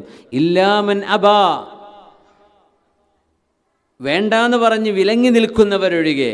അവ പറഞ്ഞു വമൻ യഅബാ യാ റസൂലല്ലാഹ്, വമൻ യഅബാ യാ റസൂലല്ലാഹി വമൻ യഅബാ, ആരാ നബിയെ സ്വർഗത്തിലേക്ക് വരൂല എന്ന് പറഞ്ഞ് ആരാ നബിയെ അവിടെ മാറി നിൽക്കുന്നത്? ഖാല മൻ അത്വഅനി ദഖലൽ ജന്ന, എന്നെ അനുസരിക്കുന്നവർ സ്വർഗത്തിൽ പ്രവേശിക്കും. വമൻ അസ്വാനി, ഞാൻ പറഞ്ഞതനുസരിക്കാതിരിക്കുന്നവർ ഫഖദ് അബാ, അവരാണ് വിലങ്ങി നിൽക്കുന്നത്, അവർ കടക്കൂല. അപ്പം തങ്ങളെ ഇത്തിബാ ചെയ്യുന്നത്, റസൂലുള്ളാഹി സ്വല്ലല്ലാഹു അലൈഹി വസല്ലമ തങ്ങളെ പിൻപറ്റുന്നത് സ്വർഗപ്രവേശനത്തിന് അനിവാര്യമാണ്. അതുകൊണ്ട് ഞങ്ങൾ ഖുർആനെ സ്വീകരിക്കുള്ളൂ, ഹദീസ് ഞങ്ങൾക്ക് വേണ്ട എന്നൊക്കെ ചില പുത്തനാശയക്കാർ പറയും. അതൊക്കെ വിവരമില്ലാത്തത് കൊണ്ടാണ്. ശുദ്ധ ഖുർആൻ അനുസരിക്കുക എന്ന് പറഞ്ഞാൽ ഖുർആനിൽ അള്ളാഹ് പറയണത് വമാ ആതാകുമുർ റസൂലു ഫഖുദൂ, എൻ്റെ റസൂൽ കൊണ്ടുവന്നതൊക്കെ നിങ്ങൾ എടുക്കണം കേട്ടോ. ആ ഒരൊറ്റായത്ത് മതി ഹദീസ് പഠിക്കണമെന്ന് മനസ്സിലാക്കാൻ. ഖുർആൻ അംഗീകരിച്ച ഹദീസ് പഠിക്കേണ്ടി വരും. വമാ ആതാകുമുർ റസൂലു ഫഖുദൂഹു വമാ നഹാകും അൻഹു ഫൻതഹു, എൻ്റെ റസൂൽ കൊണ്ടുവന്നതൊക്കെ നിങ്ങൾ സ്വീകരിക്കുകയും എൻ്റെ റസൂൽ ചെയ്യരുത് എന്ന് പറഞ്ഞ് നിങ്ങൾ ചെയ്യുകയും ചെയ്യരുത് എന്ന് ഖുർആൻ പറഞ്ഞു. അതന്നെ ഹദീസ് അംഗീകരിക്കണം എന്ന് പറഞ്ഞാൽ അതാണ് വമൻ അസ്വാനി ഫഖദ് അബാ. ചൊല്ലി നോക്കൂ. അൻ അബീ ഹുറൈറത റളിയല്ലാഹു അൻഹു അന്ന റസൂലല്ലാഹി സ്വല്ലല്ലാഹു അലൈഹി വസല്ലം ഖാൽ കുല്ലു ഉമ്മതി യദ്ഖുലൂനൽ ജന്ന ഇല്ലാ മൻ അബാ ഖാലു യാ റസൂലല്ലാഹ് വമൻ യഅബാ ഖാല സ്വല്ലല്ലാഹു അലൈഹി വസല്ലം മൻ അത്വഅനി ദഖലൽ ജന്ന വമൻ അസ്വാനി ഫഖദ് അബാ. റവാഹുൽ ബുഖാരി. അസ്സലാമു അലൈക്കും വറഹ്മത്തുള്ളാഹി.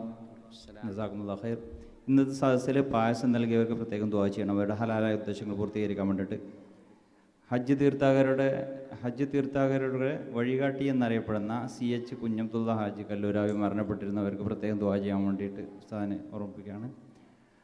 അനിയത്തിക്ക് ബ്ലഡ് ചെക്ക് ചെയ്തപ്പോൾ ലിവറിന് ചെറിയൊരു പ്രയാസമുണ്ട്. ഡോക്ടർ ബയോപ്സിക്ക് അയക്കണമെന്ന് പറഞ്ഞിട്ടുണ്ട്. അതൊന്നും ഇല്ലാതെ പൂർണ്ണ ഷിഫാന് വേണ്ടി ദുആ ചെയ്യണം. അബുദാബിയിൽ ജോലി ചെയ്യുന്ന കബീർ ആനക്കര എന്ന സഹോദരൻ്റെ 15 വയസ്സായ മകനെ വെള്ളത്തിൽ മുങ്ങിയപ്പോൾ രക്ഷിക്കാനായിട്ട് ഉപ്പയുടെ സഹോദരി 40 വയസ്സായ ആബിദ എന്ന സഹോദരിയാണ് പുഴയിൽ ചാടിയത്. ആ സഹോദരി മരണപ്പെട്ടു. ഇന്ന് പ്രത്യേകം കുടുംബത്തിനും അവർക്കൊക്കെ വേണ്ടി ദുആ ചെയ്യണം.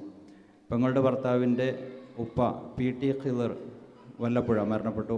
മഗ്ഫിറത്തിനായി ദുആ ചെയ്യാൻ. ഉമ്മയുടെ ഹാർട്ടിൻ്റെ വാൾവിന് സർജറി വേണമെന്ന് ഡോക്ടർ പറഞ്ഞിട്ടുണ്ട്. പ്രത്യേകം ദുആ ചെയ്യണം.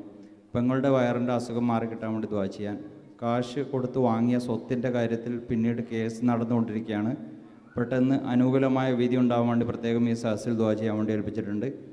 ഹാഫിലത്തും ഫാദിലത്തുമായ ഒരു സഹോദരിയുടെ നിക്കാഹ് നടക്കാനിരിക്കുകയാണ്. ചെറിയ തൊലി സംബന്ധമായ അസുഖത്തിൽ ചികിത്സ നടക്കുന്നുണ്ട്. പൂർണ്ണ ഷിഫായനും അതോടൊപ്പം തന്നെ നിക്കാഹിൻ്റെ കാര്യങ്ങൾക്കെല്ലാം റാഹത്തിലാവാനും ഹൈറായ സന്തോഷകരമായ കുടുംബജീവിതത്തിന് വേണ്ടി ദുആ ചെയ്യാൻ.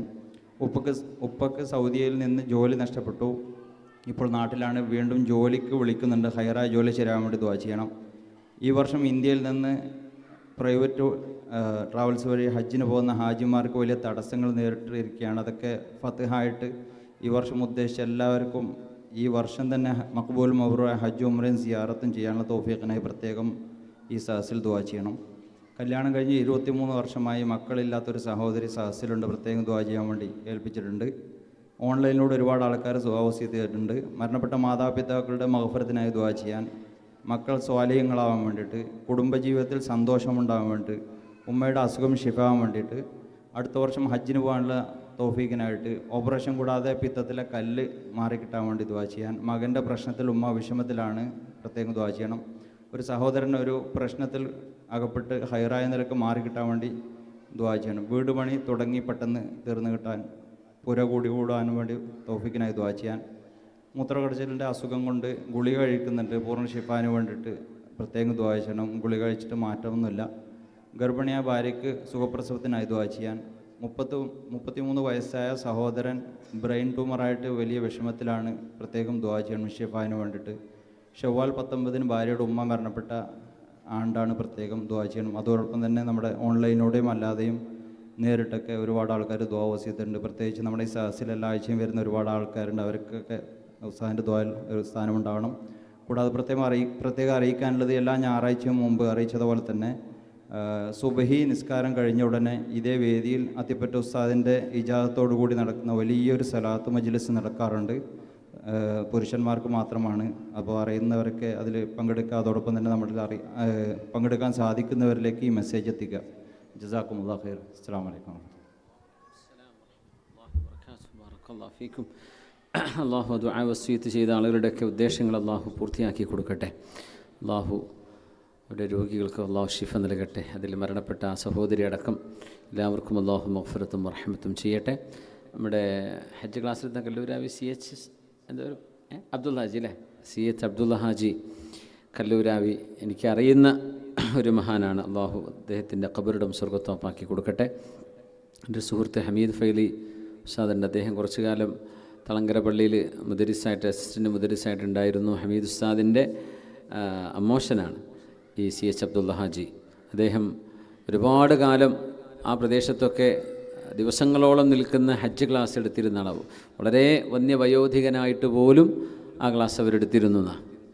ഒരു നല്ല മഹാനാണ്. ഞാൻ പല പ്രാവശ്യം നേരിട്ട് കണ്ട് പരിചയമുള്ള വളരെ സ്നേഹമെടുപ്പുണ്ടായിരുന്ന മഹാനാണ്. അള്ളാഹു അദ്ദേഹത്തിൻ്റെ ഖബറിടം സ്വർഗത്തോപ്പാക്കി കൊടുക്കട്ടെ. അള്ളാഹു അവർക്ക് പുറത്തു കൊടുക്കട്ടെ. അവർക്ക് നമുക്കും അള്ളാഹു സ്വർഗം നൽകി അനുഗ്രഹിക്കട്ടെ. ആമീൻ യാ റബ്ബൽ ആലമീൻ. ഈ വർഷം ഹജ്ജിന് പോകുന്ന ആളുകൾക്ക് ഒക്കെ ഒരു ചെറിയ ഒരു കൺഫ്യൂഷൻ. അതായത് ഇപ്പോൾ പ്രൈവറ്റ് ഗ്രൂപ്പിലൊക്കെ പോകുന്നവർക്ക് 80% പ്രൈവറ്റിന് പോകുന്നവരുടെ ആ ഒരു കണക്ക് വെട്ടിച്ചുരുക്കി 20% ആൾക്കാർക്ക് പോകാൻ കഴിയുള്ളൂ എന്നാണ് ഇപ്പോൾ പുതിയ ഒരു സർക്കുലർ വന്നിട്ടുള്ളത് ഗവൺമെൻറ്റിൻ്റെ ഭാഗത്ത് നിന്ന്. അതുകൊണ്ട് തന്നെ ഒരുപാട് ആളുകൾക്ക് പേ ചെയ്ത് റെഡിയായി നിൽക്കുന്ന ഒരു 45,000-ഓളം ആളുകൾ ഒരുപക്ഷെ ഈ വർഷം ഹജ്ജിന് പോകാൻ കഴിയാത്തൊരവസ്ഥ വരാൻ സാധ്യത ഏറെയാണ്. പക്ഷേ അള്ളാഹുവിന് വേണ്ടി നിയ്യത്ത് ചെയ്തു കഴിഞ്ഞാൽ അവർക്ക് ഹജ്ജിൻ്റെ കൂലി അള്ളാഹു നൽകും. നമ്മുടെ ഒരു ഫാൾട്ടല്ല. ഇതൊക്കെ ഒരു രാജ്യം മറ്റൊരു രാജ്യവുമായുള്ള നിലപാടുകളുടെ ഇടപാടുകളുടെയൊക്കെ ഭാഗമായിട്ട് വരുന്നത്. അതുകൊണ്ട് തന്നെ അല്ലാഹു സുബ്ഹാനഹു വ തആല അതിന് പോകാൻ കഴിഞ്ഞില്ലെങ്കിൽ അത് വിഷമിക്കേണ്ട എന്ന് പറയാണ്. കാരണം അത് അള്ളാഹു തീരുമാനിച്ചു വെച്ച ഇതിലും ഹൈറായൊരു സമയത്തിലേക്ക് അള്ളാഹു ഇതാക്കിത്തരും. പിന്നെ തടസ്സങ്ങളില്ലാതെ നിയ്യത്ത് ചെയ്ത പോലെ തന്നെ ഹജ്ജിന് പോകാൻ അള്ളാഹുവിനോട് തൗഫീഖിന് വേണ്ടി ദുആ ചെയ്യാം. അള്ളാഹു നമുക്കൊക്കെ അത് എളുപ്പമാക്കി തരട്ടെ. എല്ലാവർക്കും അള്ളാഹു അത് എളുപ്പമാക്കി തരട്ടെ. ഹജ്ജിന് ആഗ്രഹിച്ചു, ഹജ്ജിൻ്റെ ക്ലാസ്സും കാര്യങ്ങളും പേയ്മെൻറ്റും ഒക്കെ നടത്തി നാട്ടുകാരോടൊക്കെ യാത്ര പറഞ്ഞു തുടങ്ങി ഇരിക്കുന്നൊരു സമയമായിട്ടുണ്ടാവും ഇപ്പോൾ. അതുകൊണ്ട് അത് വലിയൊരു നിരാശാജനകമാണ്. ഗവൺമെൻറ് പോകുന്നവർക്കല്ല, പ്രൈവറ്റ് പോകുന്ന ഒരു ഗ്രൂപ്പുകൾക്കൊക്കെയാണ്, ഇന്ത്യയിൽ നിന്ന് മൊത്തം പോകുന്നവർക്കൊക്കെ ഇത് ബാധകമായിട്ടുണ്ട് എന്നാണ് അറിയാൻ കഴിഞ്ഞത്. ഏതായിരുന്നാലും അള്ളാഹു തആല എല്ലാ പ്രയാസങ്ങളും നീക്കി തന്ന് അള്ളാഹു നമുക്ക് ഹജ്ജും ഉംറയൊക്കെ ചെയ്യാൻ അത് നിയ്യത്ത് ചെയ്ത മുഴുവൻ ആളുകൾക്കും അള്ളാഹു തൗഫീഖ് തരട്ടെ. ആമീൻ യാ റബ്ബൽ ആലമീൻ.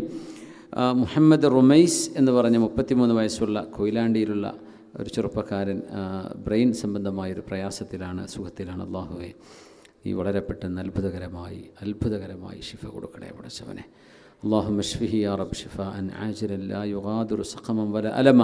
അല്ലാഹു നീ ശിഫ നൽകണേ റബ്ബേ, അല്ലാഹു ശിഫ നൽകണേ റബ്ബേ, അല്ലാഹു ശിഫ നൽകണേ റബ്ബേ. ആമീൻ യാ റബ്ബൽ ആലമീൻ. അൽഹംദുലില്ലാഹി റബ്ബിൽ ആലമീൻ ഹംദൻ കസീറൻ ത്വയ്യിബ മുബാറകൻ ജസീലൻ ജമീലൻ ദായിമൻ ബിദ്ദവാമി മുൽക്കില്ലാ. അർഹമർ റഹീമായ മാലിക്കുൽ മുലൂക്കായ അല്ലാഹുവേ, അർഹമർ റഹീമേ, ഞങ്ങളുടെ ദുആഇനെ നീ സ്വീകരിക്കണേ റബ്ബേ. ഈ മജ്ലിസിനെ നീ ഖബൂൽ ചെയ്യണേ പടച്ചവനെ. അള്ളാഹു ഞങ്ങളുടെ പറയുന്നതും കേൾക്കുന്നതും ചിന്തിക്കുന്നതും ആലോചിക്കുന്നതും നീ സ്വീകരിക്കണേ പടച്ചവനെ. സയ്യിദന നിൻ്റെ കലീമായ നിന്നോട് സംസാരിച്ച നബിയും റസൂലുമായ ഉലുൽ അസ്മിൽപ്പെട്ട നബിയായ സയ്യിദന മൂസ അലൈഹിസ്സലാത്തു വസ്സലാം, ആ മഹാനായ റസൂലിനെ സംബന്ധിച്ചാണ് ഞങ്ങൾ പഠിക്കുന്നത്.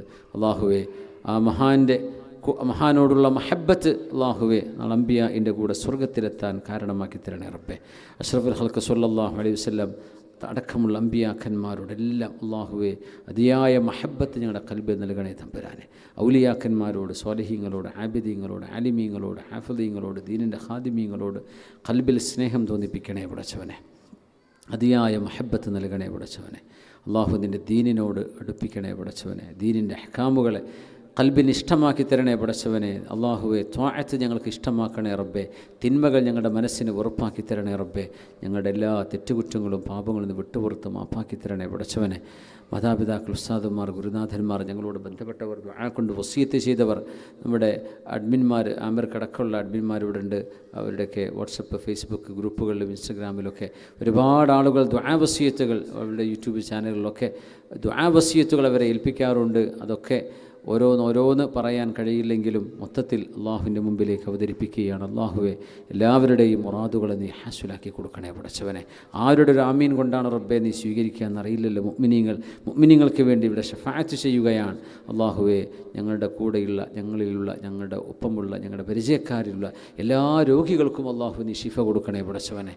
ശിഫ നൽകണേ റബ്ബെ. ഡോക്ടർമാർക്ക് മനസ്സിലായതും അല്ലാത്തതുമായ ഇൻസിയും ജിന്നിയും ഷൈത്വാനിയുമായ ഏതെല്ലാം രോഗങ്ങളുണ്ടോ നീ ശിഫ നൽകണേ പടച്ചവനെ. നിൻ്റെ കാവൽ നൽകണേ പടച്ചവനെ. മാരകങ്ങളെന്ന് ഞങ്ങൾ പേടിക്കുന്ന അസുഖങ്ങളെ കൊണ്ട് പരീക്ഷിക്കരുതേ റബ്ബെ. ആ താങ്ങാനുള്ള കരുത്തും യഖീനും സബറും ഞങ്ങൾക്ക് നൽകണേ പടച്ചവനെ. റഹ്മർ റഹീമായ റബ്ബെ, ഞങ്ങൾ ദഈഫുകളാണ് അല്ലാഹുവേ. ഞങ്ങളുടെ ദുഅഫിനെ നീ മാനിക്കണേ പടച്ചവനെ.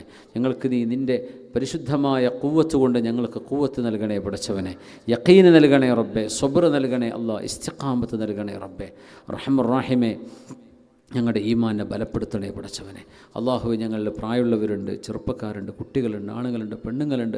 റഹ്മർ റഹീമേ, ഓരോരുത്തരുടെയും പ്രശ്നങ്ങൾ ഓരോന്നാണ്.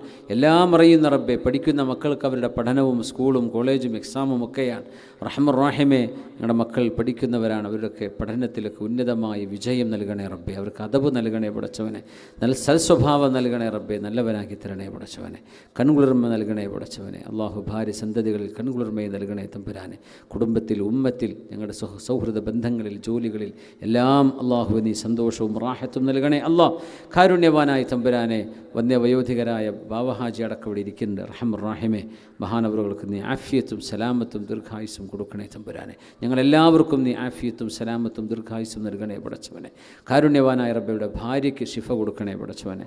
സലാമത്ത് നൽകണേ പടച്ചവനെ. കുടുംബത്തിന്, മക്കളുടെ മക്കൾക്ക്, ഞങ്ങൾ ഓരോരുത്തർക്കും, പ്രത്യേകിച്ച് ഇസ്ലാമിക് സെൻറ്ററുമായി ബന്ധപ്പെട്ട് കഴിയുന്ന ഇവിടുത്തെ KMCCയുടെയും സുന്നി സെൻറ്ററിൻ്റെയും ഒരുപാട് പ്രവർത്തകന്മാർ, ദീനിൻ്റെ ഖാദിമീങ്ങൾ, സമൂഹത്തിൻ്റെ ഖാദിമീങ്ങൾ, അള്ളാഹു എല്ലാവർക്കും നിൻ്റെ കാവൽ നൽകണേ തമ്പുരാനെ.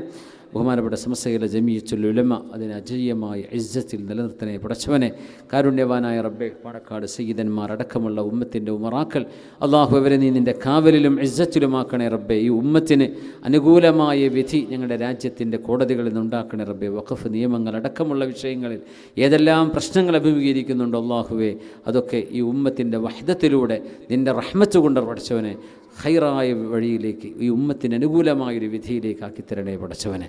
ആരൊക്കെ ഉമ്മത്തിന് വേണ്ടി നിയമപോരാട്ടം നടത്തിക്കൊണ്ടിരിക്കുന്നുണ്ടോ അള്ളാഹു, ആ പോരാട്ടങ്ങളൊക്കെ നീ വിജയിപ്പിക്കണേ പടച്ചവനെ. നിയമത്തിൽ നിന്ന് നീതി വാങ്ങിക്കാനുള്ള പരിശ്രമങ്ങളെ, അതിൻ്റെ ഏതറ്റത്ത് വരെയും പോകാനുള്ള കരുത്തും ശേഷിയും ധൈര്യവും എല്ലാവിധ നിൻ്റെ സഹായവും നൽകി നീ അനുഗ്രഹിക്കണമേ തമ്പുരാനെ. കാരുണ്യവാനായ അള്ളാഹു, ഞങ്ങളുടെ ആൺമക്കളും പെൺമക്കളും വിദ്യാർത്ഥിനികൾ അള്ളാഹുവെ നല്ലവരായി ഒരു മയക്കുമരുന്ന് ലഹരിയിലെ വ്യഭിചാരത്തിൻ്റെ ഗാങ്ങുകളിലൊന്നും പെടാതെ നല്ലവരായി സംശുദ്ധരായി ജീവിച്ച് ഉമ്മത്തിന് ഖൈറായവരായി വളർന്ന് സമൂഹത്തിൻ്റെ അഭിമാനികളായി മാറുന്ന നല്ല മക്കളാക്കി തരണേ പടച്ചവനെ. കാരുണ്യവാനെ, എല്ലാ തരത്തിലുമുള്ള മോശപ്പെട്ട ദുർനടപ്പുകളിൽ നിന്ന് ഈ ഉമ്മത്തിൻ്റെ യുവതലമുറ പ്രത്യേകിച്ചും അള്ളാഹു ഞങ്ങളെല്ലാവരെയും നീ കാത്തുരക്ഷിക്കണേ തമ്പുരാനെ. റഹ്മാൻ വിദേശ രാജ്യങ്ങളിൽ പഠിക്കുന്ന ആളുകൾക്കൊക്കെ അള്ളാഹുവിൻ്റെ പ്രത്യേകമായി കാവൽ നൽകണേ റബ്ബെ. അവിടെ ജോലിക്ക് പോയ ആളുകളുണ്ട്, നീ പ്രത്യേകമായി സംരക്ഷണം നൽകണേ പടച്ചവനെ. ദീനിൻ്റെ കാവലാളുകളാക്കണേ പടച്ചവനെ. അവർ വഴിതെറ്റിപ്പോവാതെ കാക്കണേ പടച്ചവനെ. കാരുണ്യവാനായ റബ്ബെ, ഞങ്ങളുടെ മുമ്പിൽ മഈശത്തിൻ്റെ വിഷയം എല്ലാം ഖൈറാക്കണേ റബ്ബെ. കച്ചവടക്കാർക്ക് നീ ഖൈറായ കച്ചവടവും വിജയവും നൽകണേ റബ്ബെ. റഹ്മാൻ ജോലി അന്വേഷിക്കുന്നവർക്ക് ഖൈറായ മഈശത്ത് നൽകണേ പടച്ചവനെ. റഹ്മാൻ ഞങ്ങൾ നിലകൊള്ളുന്ന ജോലിയും കച്ചവടവും ഏർപ്പാടുകളുമൊക്കെ നിനക്ക് ഖൈറും നിനക്ക് പൊരുത്തവും ഞങ്ങൾക്ക് ഖൈറുമാണെങ്കിൽ നിലനിർത്തുകയും അല്ലെങ്കിൽ ഖൈറിലേക്കൊരു മാറ്റം നൽകുകയും ചെയ്യണേ തമ്പുരാനെ. അള്ളാഹുവേ ഞങ്ങൾ ചോദിക്കാൻ വിട്ടുപോയ ഏതെല്ലാം അപകടങ്ങളുണ്ടോ എന്ന് കാവൽ നൽകണേ പടച്ചവനെ. മാനസികവും ശാരീരികവും സാമ്പത്തികവും കുടുംബപരവുമായ സാമൂഹികമായ ഏതെല്ലാം വിഷമങ്ങളുണ്ടോ എല്ലാറ്റിനും റബ്ബേ നീ പരിഹാരം കാണിക്കണേ പടച്ചവനെ. റഹ്മാൻ നിനക്ക് ദിക്ർ ചൊല്ലുന്ന നാവാക്കി തരണേ റബ്ബേ. നിനക്ക് ശുക്ർ ചെയ്യുന്ന ഖൽബാക്കി തരണേ പടച്ചവനെ. നിന്നെ അനുസരിക്കുന്ന ശരീരമാക്കി തരണേ പടച്ചവനെ. നിന്നെക്കുറിച്ച് ഓർക്കുന്ന ചിന്തകളാക്കണേ പടച്ചവനെ. അള്ളാഹു നിന്നെ അനുസരിക്കുന്ന ശരീരമാക്കണേ റബ്ബേ. ഹബീബിനെക്കുറിച്ച് ചിന്തിക്കുന്ന, അവിടുത്തെ സ്നേഹിക്കുന്ന ഖൽബ് നൽകണേ പടച്ചവനെ. നിന്നോട് മഹബ്ബത്തുള്ള ഖൽബ് നൽകണേ റബ്ബേ. ഹൃദയത്തിന് മഅരിഫത്തിൻ്റെ നൂറ് നൽകണേ പടച്ചവനെ. അള്ളാഹു സ്വാലിഹീങ്ങളുടെ സുഹബത്ത് കൊണ്ട് അനുഗ്രഹിക്കണേ പടച്ചവനെ. നാളത്തെ ഖബറിലും നാളെ മഹ്ശറയിലും അള്ളാഹു ഞങ്ങളെയും മാതാപിതാക്കളും മരിച്ചുപോയ, ഇവിടെ ദുആ കൊണ്ട് വസിയത്ത് ചെയ്തവരും അല്ലാത്തവരുമായ എല്ലാ മുഅ്മിനാത്തുകൾക്കും ഖബറിൽ സ്വർഗം നൽകി നാളെ സുഖലോക സ്വർഗത്തിലേക്ക് എത്തിക്കണേ പടച്ചവനെ. ബിജാഹി സയ്യിദിൽ കൗനൈനി മുഹമ്മദിൻ സ്വല്ലല്ലാഹു അലൈഹി വസല്ലം. അല്ലാഹുമ്മ ജഅൽ ഹാദൽ ബലദ ആമിന മുത്മഇന്നൻ റഖാഅൻ സഖാഅ വസായിറ ബിലാദിൽ മുസ്ലിമീന വൽ ആലമീന അജ്മഈൻ. ആമീൻ ബിറഹ്മതിക യാ അർഹമർ റഹീമീൻ. ബിഫദ്ലി സ്വല്ലല്ലാഹു അലാ മുഹമ്മദ് സല്ലല്ലാഹു അലൈഹി വസല്ലം. സല്ലല്ലാഹു അലാ മുഹമ്മദ് സല്ലല്ലാഹു അലൈഹി വസല്ലം. അല്ലാഹുമ്മ സ്വല്ലി അലാ മുഹമ്മദ് യാ റബ്ബി സ്വല്ലി അലൈഹി വസല്ലം. സ്വല്ലി അലാ ജമീഇൽ അംബിയാഇ വൽ മുർസലീൻ വൽഹംദുലില്ലാഹി റബ്ബിൽ ആലമീൻ. സുബ്ഹാനകല്ലാഹുമ്മ ബിഹംദിക അഷ്ഹദു അൻ ലാ ഇലാഹ ഇല്ലാ അൻത അസ്തഗ്ഫിറുക വഅതൂബു ഇലൈക്. ജസാകുമുല്ലാഹു ഖൈറൻ. അസ്സലാമു അലൈക്കും വറഹ്മത്തുള്ളാഹി വബറകാതുഹു.